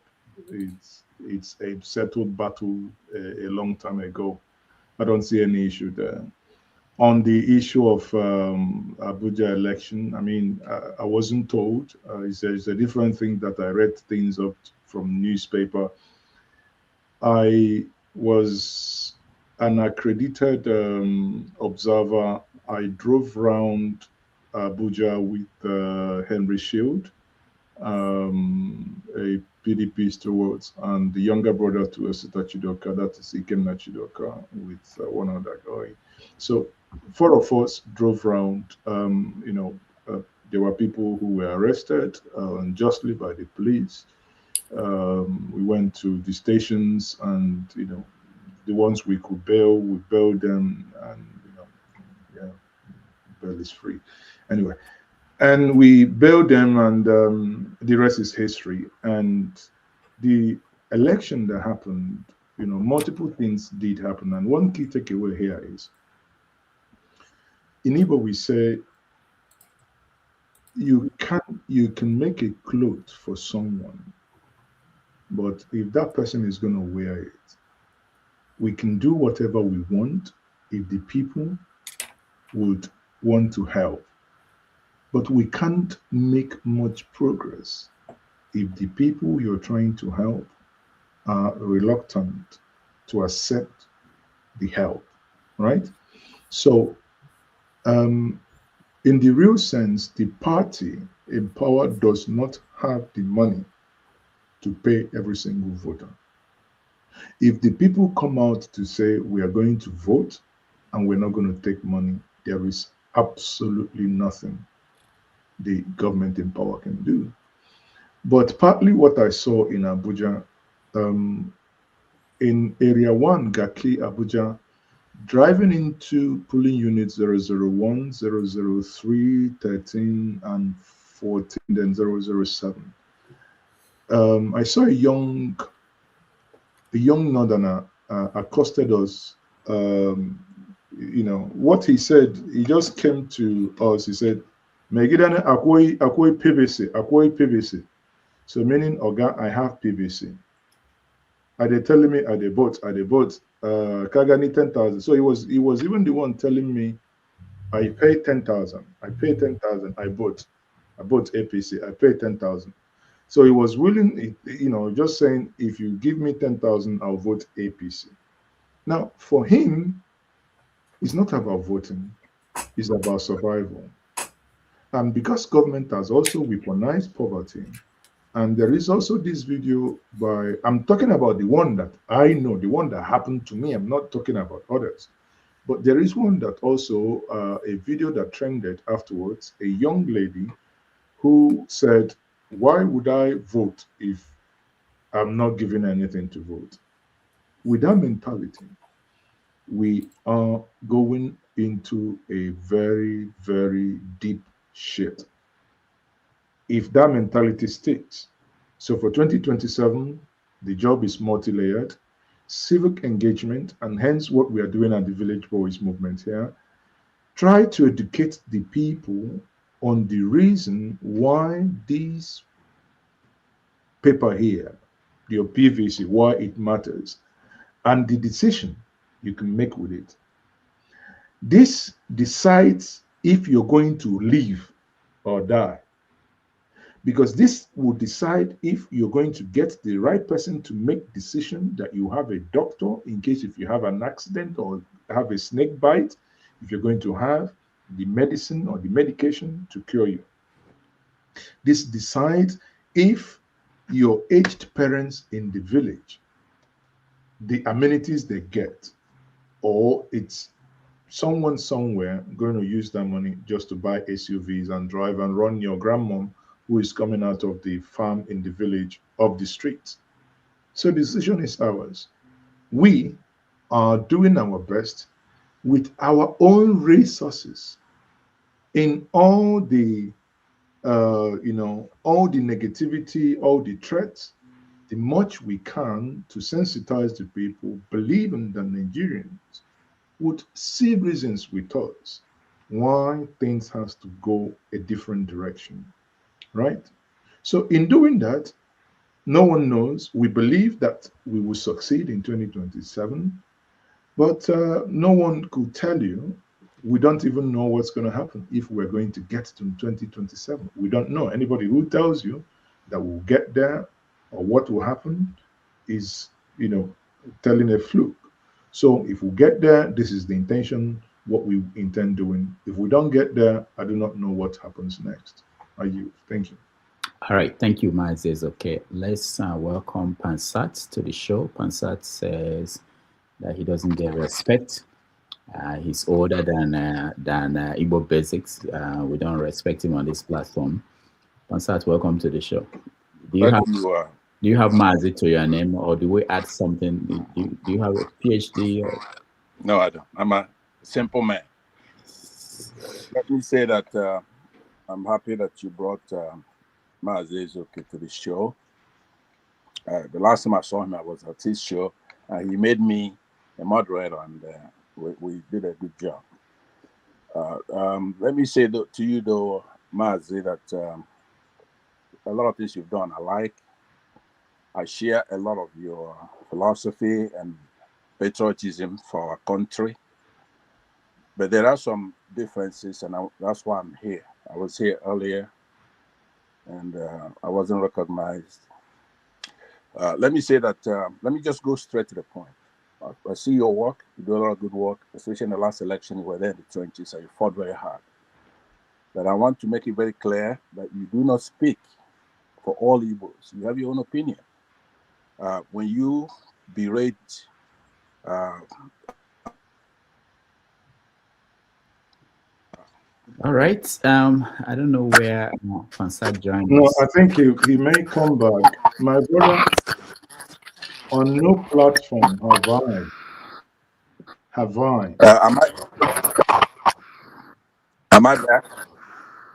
We can't see you. We can't see you, and there is noise from your end. NEPA has taken his life.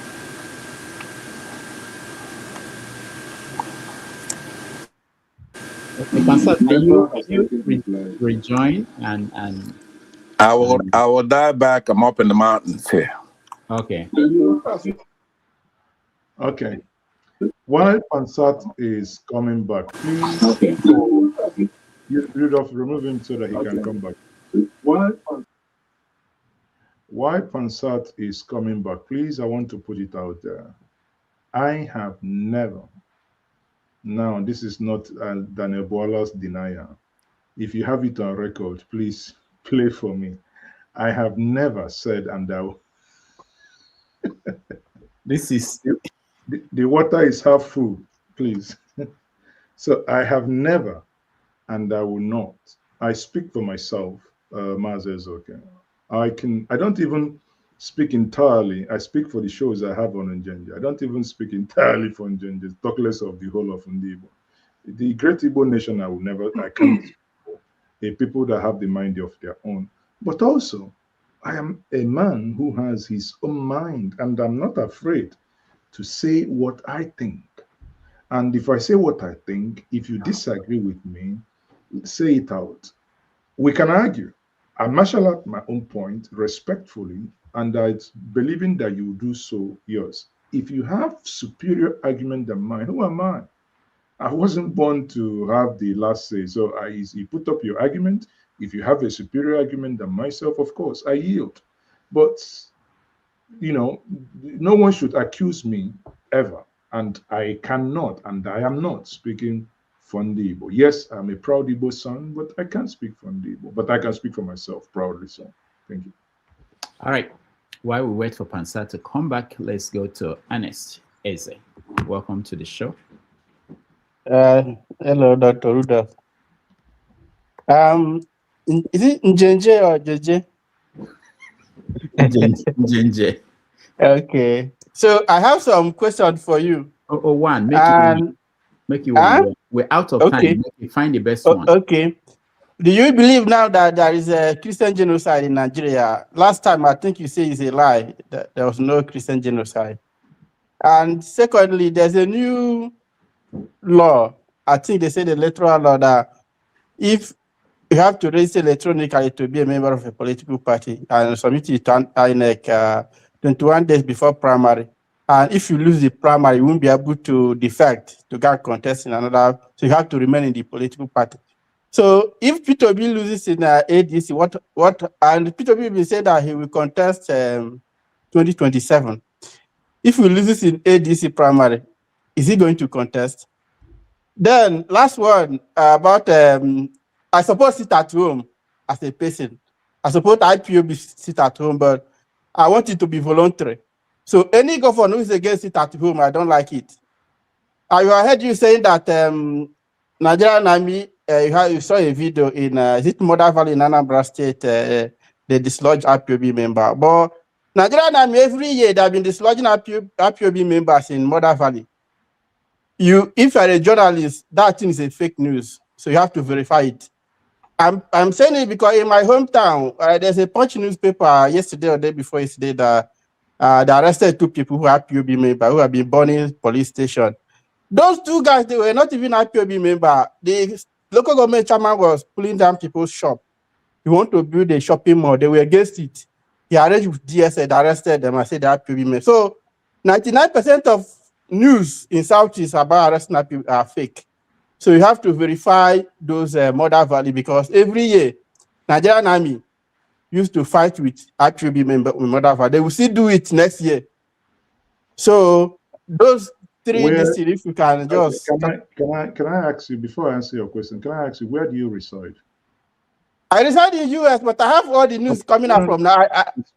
It's a simple question. Where you reside in US? Texas. Do you go to work every Monday? Any day I'm sick, I don't want to go, I'll call in. Okay, any day you are sick, but do you... Because I'm working for people. But if I have a shop on my own, I decide when to open my shop, when not to open it. It's my right. So it's not government shop. If a Fulani herdsman say, I don't want to rear my cow today, is Nigerian government going to force them to rear their cow? Okay. So you've established one thing. You live in the comfort of your home in the United States of Forget America. about comfort. Nobody, wherever you live, and you see that your people are being persecuted, they kill them, they do this. You not be happy. Forget about where you live. I'm telling you, is everybody's right whether to open his or her shop. Can I ask you this one more last question? Yes. When was the last time you visited your village and stayed about 6 weeks? Okay, thank you. You asked that question. In 2022 December, I was in my village. I went to my village once. So when I went, the Fulani herdsmen came. They killed many people. They displaced people. People went to IDP camps. They brought Nigerian Army. They are the people that caused it. When they brought Nigerian Army, they told people to stay indoors. People stay indoors. Fulani herdsmen came and massacred people. There was no Nigerian Army. When those people left, Nigerian Army, they came and started arresting people. Okay, so it's ESN people that went to the bush to pursue those people. People don't even know what is happening to you. You think that all this news are fake news. Okay. I leave it at that because the moment you start speaking with finality, it means there are certain... It's not finality. I said you should verify those videos in Mother Valley. That's what I said. Okay. The videos in the Mother Valley, you see, when I speak with some level of authority and certainty to explain certain things. And let me explain to you, listen very clear. When I made reference to Mother Valley, I said those in the Mother Valley committing atrocities. I didn't mention anyone. You are the one filling in the gap from your mouth. Okay. Okay. You said about, sorry, let me chip in one more thing. We talked about Rudolph, I have 2 minutes. Study by Odekalo and this guy. So they said their study, the insecurity site is not please. Okay. It's not by IPOB. That is caused by political talks and cultism. Nigerian government saying it's IPOB. So the outcome of the investigation, they say it's not IPOB, it's not ESN. Okay, Ernest, hold on. Okay, Maazi has to go. Is that what I understand? Yes, I have a meeting by 10 o'clock Nigerian time, and I'm moderating it, so it's in 3 minutes. Yeah. All right. Okay. So quickly, let me go ahead. Let me just You want to hold that answer you want to give him. Let me give Pansat a chance. Pansat, just 1 minute because he has to go. Thank you very much. And Maazi, thank you for coming and staying. And we'll let you go in a minute. But that gentleman, Anastasia, has just eviscerated everything you believe. Because I have to tell you, you're a guy that we're very proud of. I want you to keep doing the right work. But you really have to listen. Okay? On this IPOB, for example, you are aware that Nigerian government have many ways of killing different tribes. So the Igbo ones are being caused by our own people. And your support for Soludo is shameful because it goes contrary to everything else. You know, let me tell you, people, do you support Ojukwu? Did you like Ojukwu's activity? Your Ojukwu came from your place, got into a war. We all chipped in and fought that war, right? Battalions from Abada went and conquered everybody in the River State all the way to Benin on August 9th, 1969. Our people took over those states and made them a republic. And that's a war that's caused by somebody from your clan. So being clannish, which is what I suspect you're doing, within Nnamdi Kanu, because he's not from Enugu and you keep insulting him. Answer, because he has to go. Let him respond to you. I know. Then you can join us. You can join us.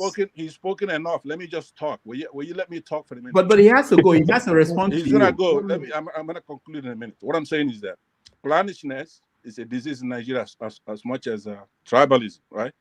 So insulting Nnamdi Kanu is not gonna get us anywhere. He has to respect Nnamdi Kanu and the sacrifices he's making. You want to speak with Nigerian. You see, the problem some of you have is I'm not done. No. Sorry, sir. With all due respect, you see, the problem some of you have is, you keep saying you are an elder. I speak with level of measure that no name has been mentioned here. You keep infusing this. I here did not mention IPOB.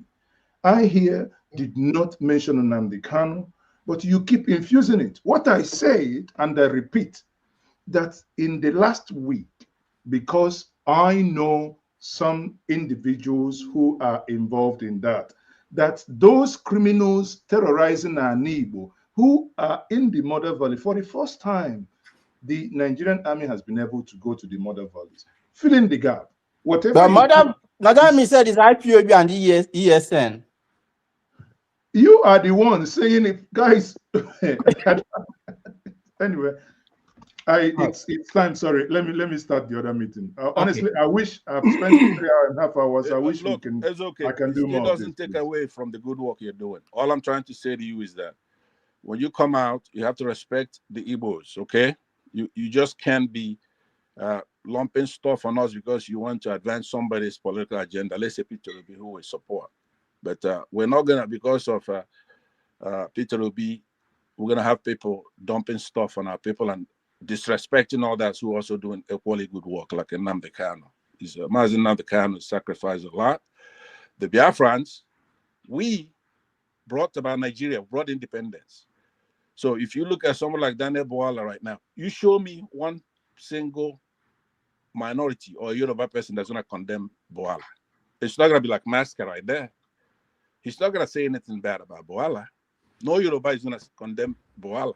It's only going to be Igbos who are going to talk about it. I hope he's not calling my name. You hope. All right. Benson, welcome to the show. Sorry you don't have the chance to interact with Maazi. He's gone to another meeting. But what were you going to say, and what is your comment on what we've been discussing all day? All protocols observed. And Dr. Demagis, thank you for letting me into your show. May God bless everybody. And I want to commend the efforts of our sister Ife. She has been every time coming here, these days. I really commend her. And all her inputs, she's trying her best. That shows she's a truly Igbo lady. All the ladies that used to come here, if not her and the other one, the one from Delta or Benin, what's the name again? The tall one. What's the name? She don't come in, I don't know. I forget her name. They're the best, And yesterday night, I was laughing at her. She was fighting this propaganda. This propaganda is when those ones are talking. Those ones say they are face off two. That's what's that guy.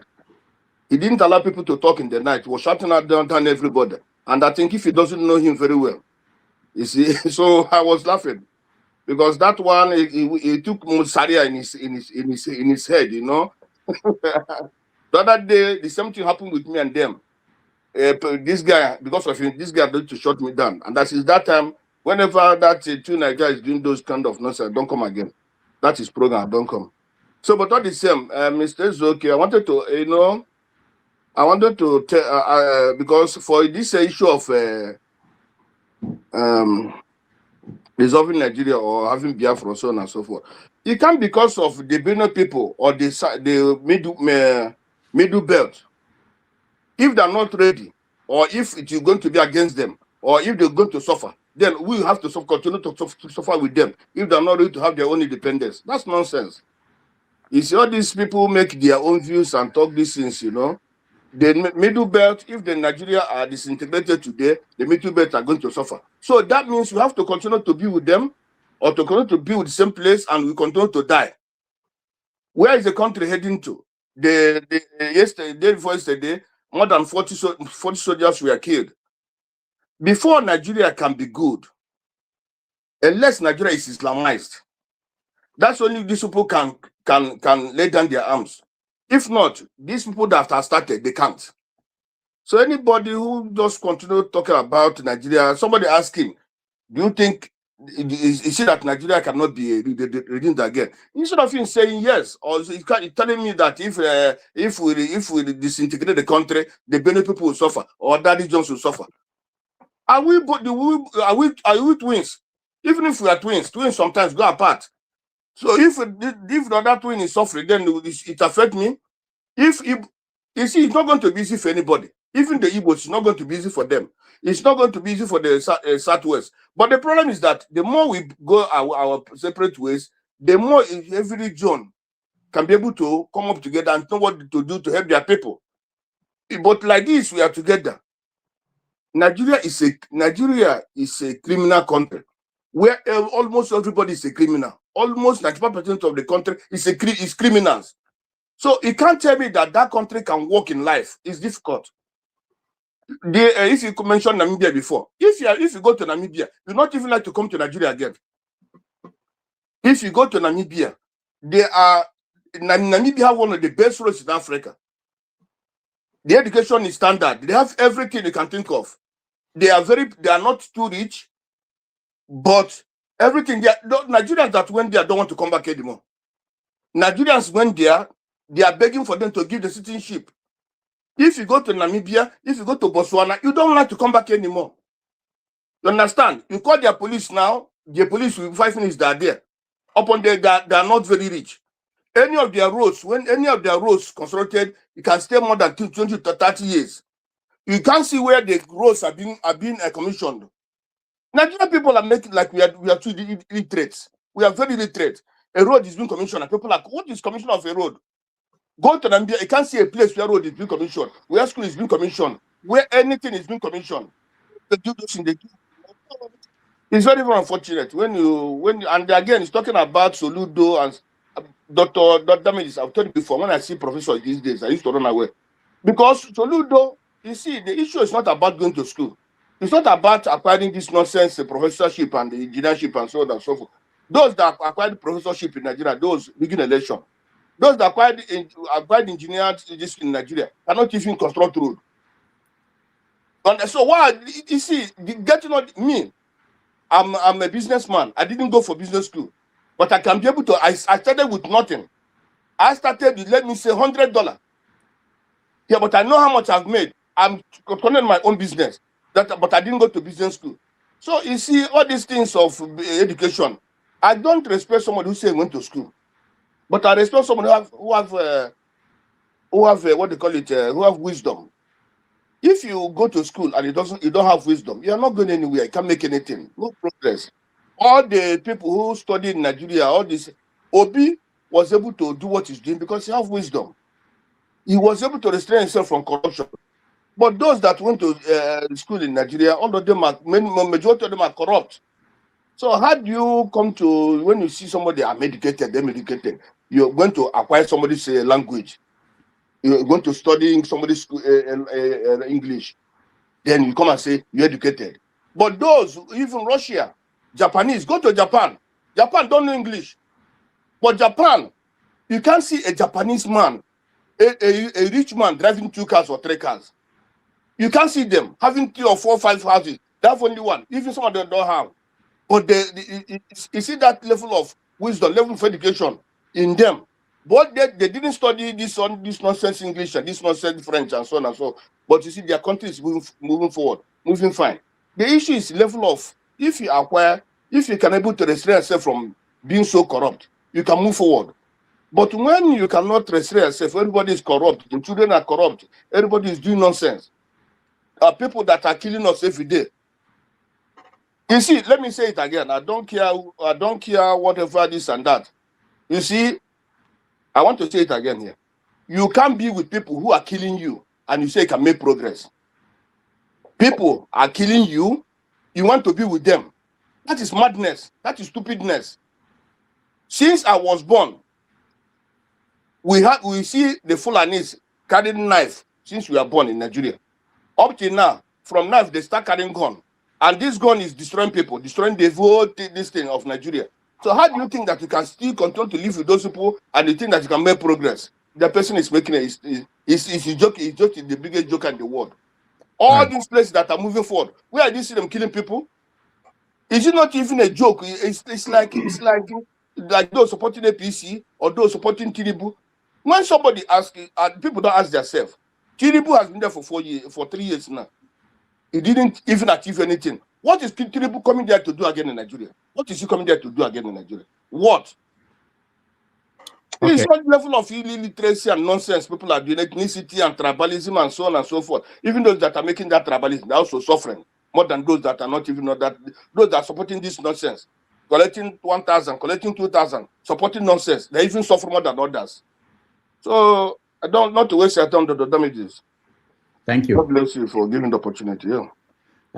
Finally, we're going to let AY speak. After that, we will end the show. There is a show coming up next, which is the after show. KJ will be your host. You have an opportunity to analyze this, what happened today in details. Dr. Damages, please, before you get there, I want to put it on record that Maazi Ezeoke came here and spoke emphatically. Maazi Ezeoke did not come here to defend any government, including Soludo or anything. If we listen very carefully to the presentation of Maazi Ezeoke, he dealt specifically with the elements of what is going on between civilization and then no way to pass into the markets. He dealt with the ills of what happens with when people begin to mislead others to think that they are miracle workers. He dealt with the ills of whatever government is doing. He never mentioned that he is in support of this or that. Rather, what he said is this: if you see truth, make you talk. If you see Onisha, something has to break before something is rebuilt. The same thing happened with Nigeria. All of us, when they talk Igbo. We went to war. We came back with nothing. And as a result of that, some of us have advanced tremendously. And for the people who think that education means nothing, think twice. The reason being that you can have all the money you want in the whole world, but if you don't have a simple National Youth Service certificate, for instance, it will be burning in your heart that there is something missing. And I just wanted to end with a question to Ife. If the Igwe of Nnewi now has electricity in his place, because the last time we came there, there was no electricity, and we brought him to the state of Njenje. He is one of the lucky ones, one of the lucky Igwe who came here and was given a state reception by Governor Jim McGreevy, who were responsible for that. All right, thank you so much.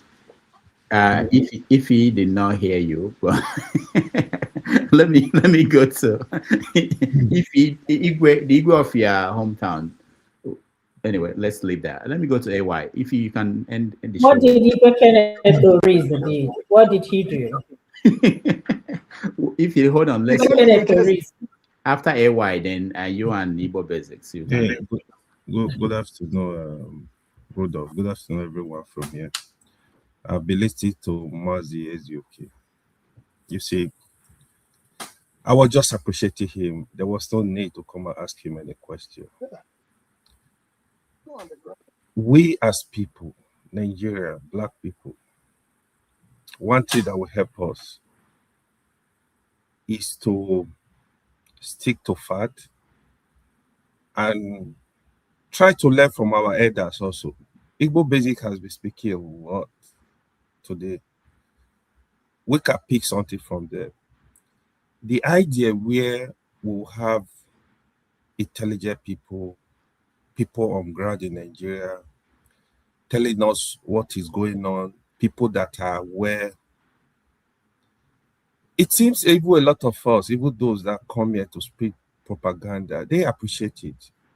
People identify what is correct. It's not that they don't know.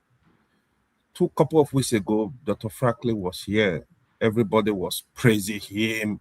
Franklin, you see, when people like Franklin are here, I don't come on this. I don't come up here. I just watch. I make sure I don't miss 1 second. Because these are people that speak to facts. They don't come here and just be talking things that are not existing. You can't blame everybody for your problem. We need to actually recognize that, okay, we have these issues. How do we deal with them? Don't come here and be. I know Dr. Damage have allowed everybody to have your say, but please, let's try to stick to fact so that we educate ourselves, so people at least will believe you. Yeah, people can make mistakes, but what Maazi has done today is telling us, okay, he's aware, he knows what is going on in the country, he knows what is going on in your state, he knows what is going on. There are people that have information. Dr. Odi Kalu, same thing. He will come here and speak to fact. People will come. Please, let's stop. Let's try to listen to voice of reasoning. We have problem. The problem Nigeria are facing is the same all over. I can tell you this for free. All over the country. The problem of hunger, the problem of insecurity, these are issues the common people face. You know, where you are talking of the bourgeoisie, the rich everywhere, from the north, from the south, from the east, from the west, wherever, they behave the same way. KJ said something today that is very important, that when these people get to the airport, they go into the inner room, change to Agbada, and they change their status immediately. So just look at the mentality of these people. But when you go to foreign country, you behave yourself, you obey the law, you follow the rules. You go back to your country, you are above the law. Policeman question you, do you know who I am? Nobody can question you. So we should not be allowing these people to hitting us, hitting our heads together. Oh, because I'm this person, they are discriminating against me, because they don't care about the poor people. They don't care about the suffering of Nigerians. This is the way we need to think, so that one day we will have solution to this country. Thank you, Dr. Damage. All right, thank you so much. Is there if you wanted to say something, or we should just round up? I don't think. Okay. All right. Let me just say that. Can I just say something, Rudolph, for a round up, please? Okay.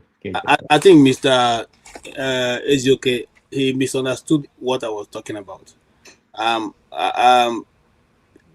Basically, what I'm trying to say is this: there is more situation that warrants immediate action by the governor of Anambra State, because in the first place, he has not been able to arrest those people who mistakenly post 100 million naira of Anambra money to IG's son's account. Has he dealt with that? He has not dealt with that. Now, secondly, The reason why these young people in your states are looking for how to make money to survive because you have not provided them with job. And I'm not saying that people should crime is going to go away once that job, but then people have an option. They are running away from your state because there is no job. Now you have farmlands that are very rich farmland in Anambra State. Have you tried to engage these people, these youth? Okay, everything is not fire brigade. Okay, get down bulldoze the place down. Let's do this, let's do that. No, I'm not in any way. Like I said when I was speaking, I said I am a Christian, so I'm not going to support, this Okit or whatever it is. However, a society is not only made of Christians. A society is not only made of good people. It's made of all mixtures of people. That's why there's law.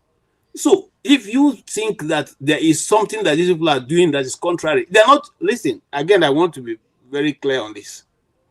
No government or nobody is forcing those people to go into this crime. You know what the law requires in those states where you are carrying drugs to. You know what the outcome will be. So instead of tackling the end, why don't you tackle it from the beginning? Look, guys, I have provided employment for you people. Okay, I don't have offices to employ you, but I have farm settlements. I'm giving out 1 hectare, 2 hectare to those who are ready. We are going to plow it and give it to you to farm. Okay, make your money, sell it. We're willing to buy it from you people. Don't go to this place to go and kill yourself. This is the situation. This is the situation. This is the situation. These things can be realized, achieved without much of all these things that's going on in Anambra State. And like I said, most times it's easy to lay it squarely on what government is doing, but government is not seeing its own side where it's leading the people into crime. And I said this without any fear of contradiction. Many of them who are politicians are all in the occult. Have they been able to take themselves to court? Are they not the people who are teaching those young people what to do?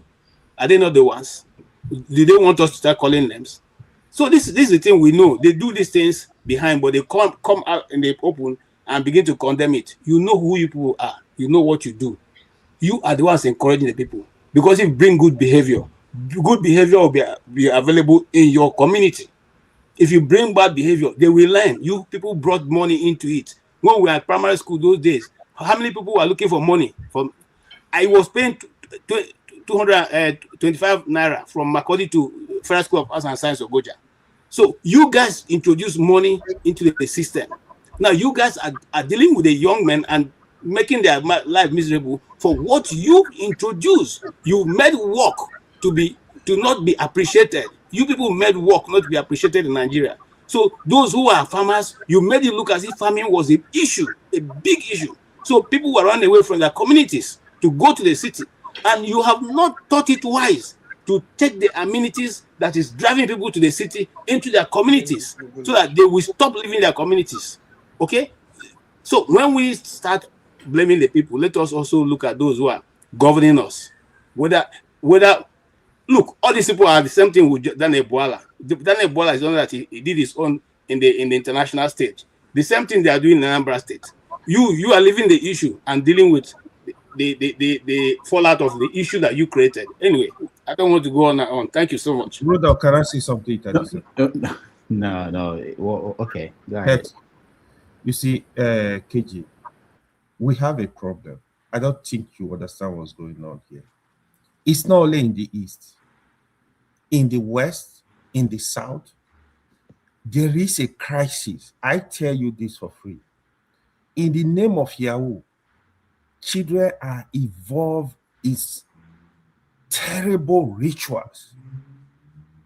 Today, you ask kids. I was in Nigeria late last year. You talk to little children. They said, who school help? They don't even want to go to school. Children as young as 15 years, they are looking for money already. They don't care about school. They don't care about work. So even if we should provide farmland, they are not going to farm. So Soludo is doing the right thing. The other governor should emulate it. Even if he did not right now, probably talk to Masca. He's going to tell you. It's a problem. We know there is hunger in the land. We have, but come on, before it's not that they're looking for money like they live with their parents. I mean, why is 50-year-old looking for how to buy the latest Mercedes car? Why don't you do the work first? Why don't you go to school first and at least have the degree?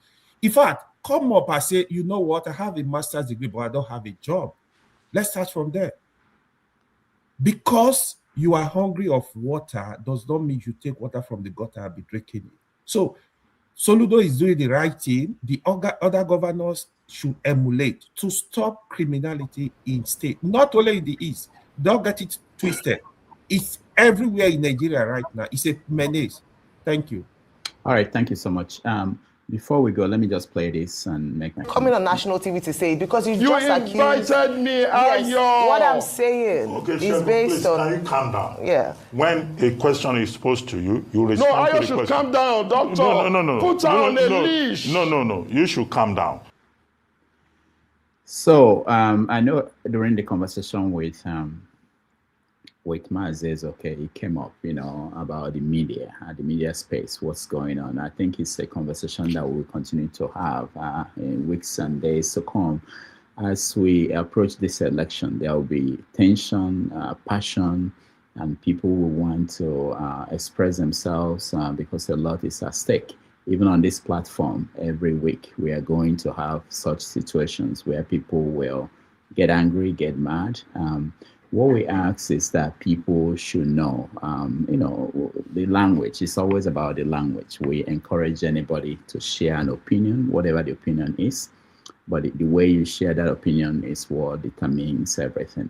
I always say that there is no need to put anybody on a leash. There's no need to call anybody stupid. If you have your points, your argument, you can marshal your argument and have confidence in the people who are watching at home. I do have confidence in them. I know that they could read all of us, they could hear us, and they know who is making sense, who is not making sense, and they make their judgment. It doesn't matter how long you shout or how loud. So that's very important, and I hope that as we go along, as this election comes, we will moderate our conversation here and make it a space that is healthy and open to everybody. Okay, that's my message for today. Again, thank you all for watching. I appreciate everybody. I will now thank those that supported us. Kulata, thank you so much for your support. Oriako, thank you so much. Oscar Blackbone, thank you. Nana, thank you so much. And who else am I missing? Oscar, and then Choma, thank you. Don Anthony, thank you, everybody. We appreciate all of you.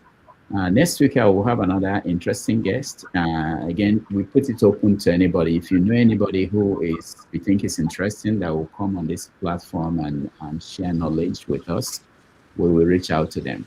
Can you reach out to Randy Peters? Peter. Oh, Peter who? Peter of Nigeria? Uh-huh. Okay, yeah, I've been trying. I'll get to that. I have that on my radar. I sent you Chobuago's information. Okay, please resend it because I probably forgot. But there are a lot of people we are pursuing, trying to get them here. We will. And Zebuda should be a whole show of its own when the time comes. Yes. That one will happen. Again, thank you, everybody. Those that watched at home, thank you. I appreciate you. Those on the comment section, please like, share, and subscribe. I appreciate all of you. I will see you next Saturday. KJ has a show, so you can join KJ for the after show where we can analyze what happened on this show. Again, thank you, everybody, and I'll see you Saturday. KJ's name, please.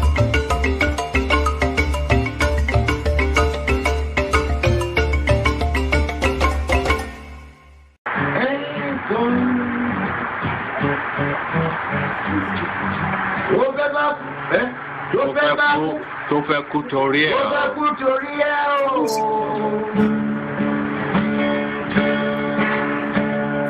Ọwọ́ ẹni ló ti ṣàánú kọ́.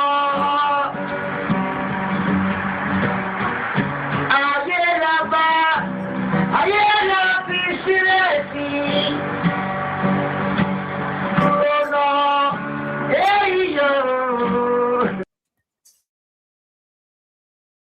Thank you so much for watching. Thank you. Have you subscribed? Yes, you. Have you subscribed? You. Yeah, before you go, click. It's free. Click.